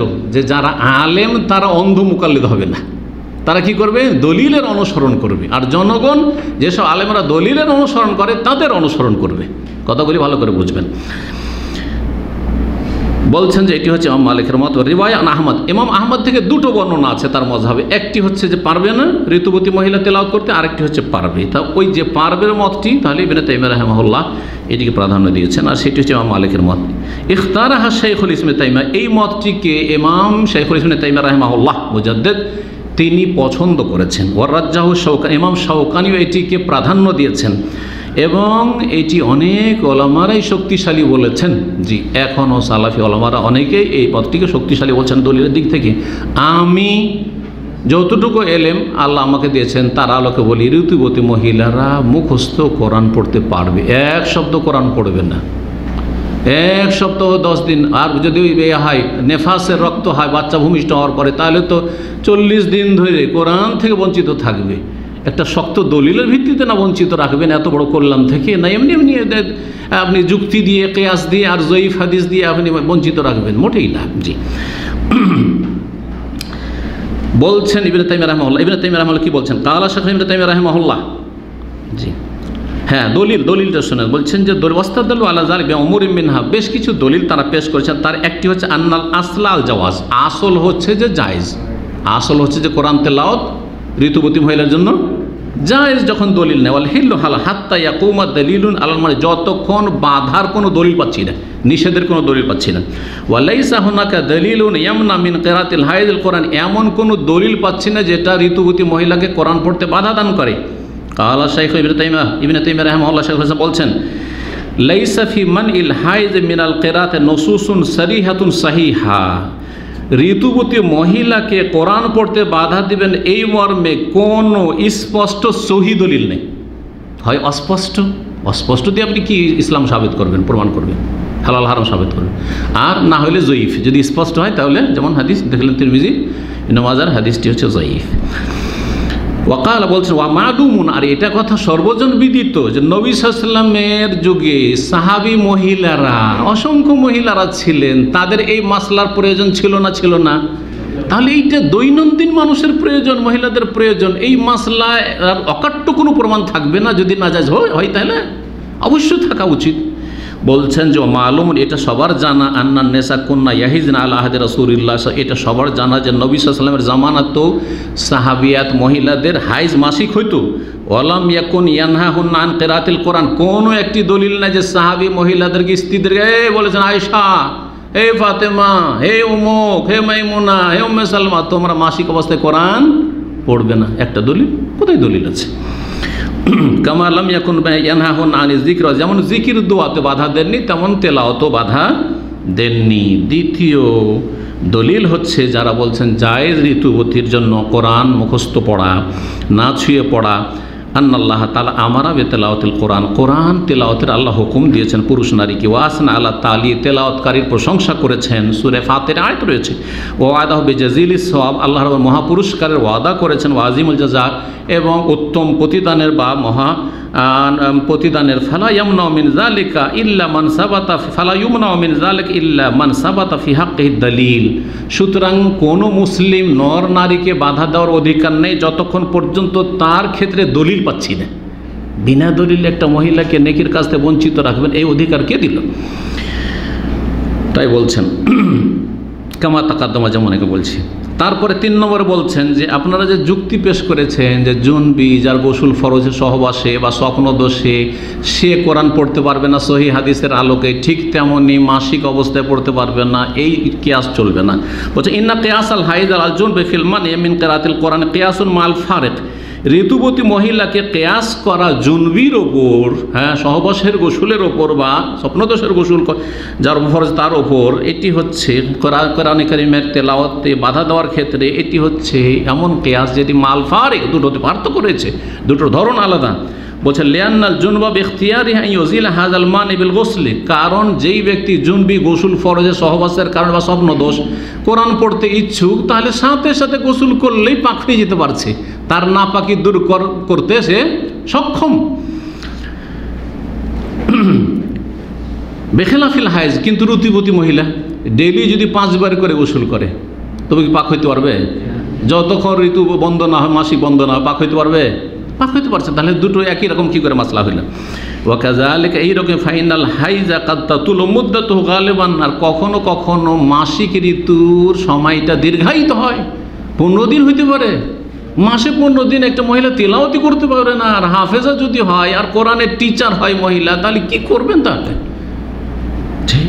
এই জন্য বিপাকে পড়ে, ডবল টিচার রাখে। আমাকে এই কয়েকদিন আগে বাংলাদেশে প্রশ্ন করেছে, হেফজখানা, যেসব মহিলা হেফজখানা আছে, একজন প্রশ্ন করেছে যে শেখ, আমরা একটা মহিলা মাদ্রাসা চালাই, হেফজখানা, কেমন করে এত টিচার ব্যবস্থা করো? মাসে 15 দিন বা 10 দিনও যদি কমপক্ষে মাসিক থাকে, তাহলে আমাকে ডবল একটা টিচার রাখতে হচ্ছে ওই শূন্যস্থান পূরণ করার জন্য। সম্ভব, আর্থিক সংকট, বিনা দলিলে। তো বলছেন যে বেখেলাফের জুনবিটা ভিন্ন, ফাইন্নাহু মা'মুরুন বিল ইগতিসাল ইনদা হুজুর ওয়াক্তিস সালাহ, কারণ জুনবি ব্যক্তি যার সহবাস হয়েছে অথবা স্বপ্নদোষ হয়েছে তাকে হুকুম করা হয়েছে যে সালাতের সময় আসলে তুমি কি করো? গোসল করো। আর তার আগে যদি কোরআন তেলাওয়াত করতে চাও তো গোসল করে নাও, সহজ। জি হ্যাঁ। তারপরে 4 নম্বর দলিল বা যুক্তি, ইন্নাফি মানইল হাইজ মিনাল কিরাআতি তাফওয়িতান লিল আজরি আলাইহা, যদি ঋতুবতী মহিলাকে কোরআন তেলাওয়াত করতে বাধা দেন তাহলে তাকে নেকি থেকে বঞ্চিত রাখলেন। ওয়ারুবামা তাআররাদা লিনিসিয়ান শাইইন মিনাল কোরআন, কখনো কখনো এই 10টা দিন কোরআন ছুঁইতে পারছে না আর মুখস্থও পড়তে পারছে না, যার ফলে কোরআন ভুলেও যেতে পারে। আও ইহতাজাত আল কিরা হালাত তালিম, অথবা শিক্ষকতা করে, টিচারই করে, তাহলে তার প্রয়োজন না হলে তাকে রাখবে না শিক্ষকতায়, বা সেই শিক্ষকতায় বঞ্চিত থাকবে কোরআনের তালিম থেকে।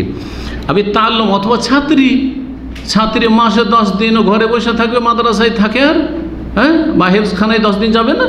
কোন যুক্তিতে, কিসের দলিলের ভিত্তিতে? ফাতাবায়্যানা মিম্মা সাবাকা, এই সমস্ত যে দলিলগুলি বললাম এগুলি প্রমাণ করে ফাতাবায়্যানা মিম্মা সাবাকা কুওয়াতু আদিল্লাতি কওলি মান যাহাবা ইলা জাওয়াজি কিরাআতিল হাইজ লিল কোরআন। এর মাধ্যমে বোঝা গেল যে ওই আলোচনাগুলি করলাম যে ঋতুবতী মহিলা কোরআনে কারীম পড়তে পারবে, এই মতটি হচ্ছে বেশি শক্তিশালী। ওয়াইন ইহতাতাতিল মারা, তবে মহিলা যদি সতর্কতা অবলম্বন করে, ওয়াক্তাসাত আলাল কিরাআত ইনদা খাউফি নিসয়ানিহি, আর এমনি তেলাওয়াত নেকির জন্য পড়বে না, কিন্তু যার ভুলে যাওয়ার আশঙ্কা আছে, আমি যদি কোরআন না পড়ি তো ভুলে যাব, অথবা আমার শিক্ষকতা করতে হবে, আমি ছাত্রী, আমাকে ক্লাস করতে হবে, তাহলে তারা করবে। ফাকাত আখাযাত বিল আহওয়াত, তাহলে অধিক সতর্কতা অবলম্বন করলো, কিন্তু এটা নয় যে তার উপরে একদম শক্তভাবে হারাম করে দেবে। যেমন এক শ্রেণীর লোকেরা, একটা ফতোয়া শুনলাম, একজন আলেম বলছেন, আমাদের বন্ধু মানুষ, যে এক কথায়, অথচ মাসলায় এত ইখতিলাফ রয়েছে, এক কথায় ঋতুবতী মহিলা কোরআন পড়তে, এক কথায় কোথায় দু কথা, দুটো ইখতিলাফ রয়েছে, আর তারপর এত শক্তিশালী দলিল রয়েছে। সুতরাং এইরকম ইখতিলাফি মাসলাতে এক কথা, আমার কথা একটু এদিক ওদিক হবে না, এসব কথাগুলি বাড়াবাড়ি কথা। আল্লাহ যেন বুঝার তৌফিক দান করেন। এবং এখানে আজকের আলোচনা শেষ করছি। ওয়া সাল্লাল্লাহু সাল্লাম আলা নবিয়িনা মুহাম্মদ ওয়া আলা আলিহি ওয়া সাহবিহি আজমাইন।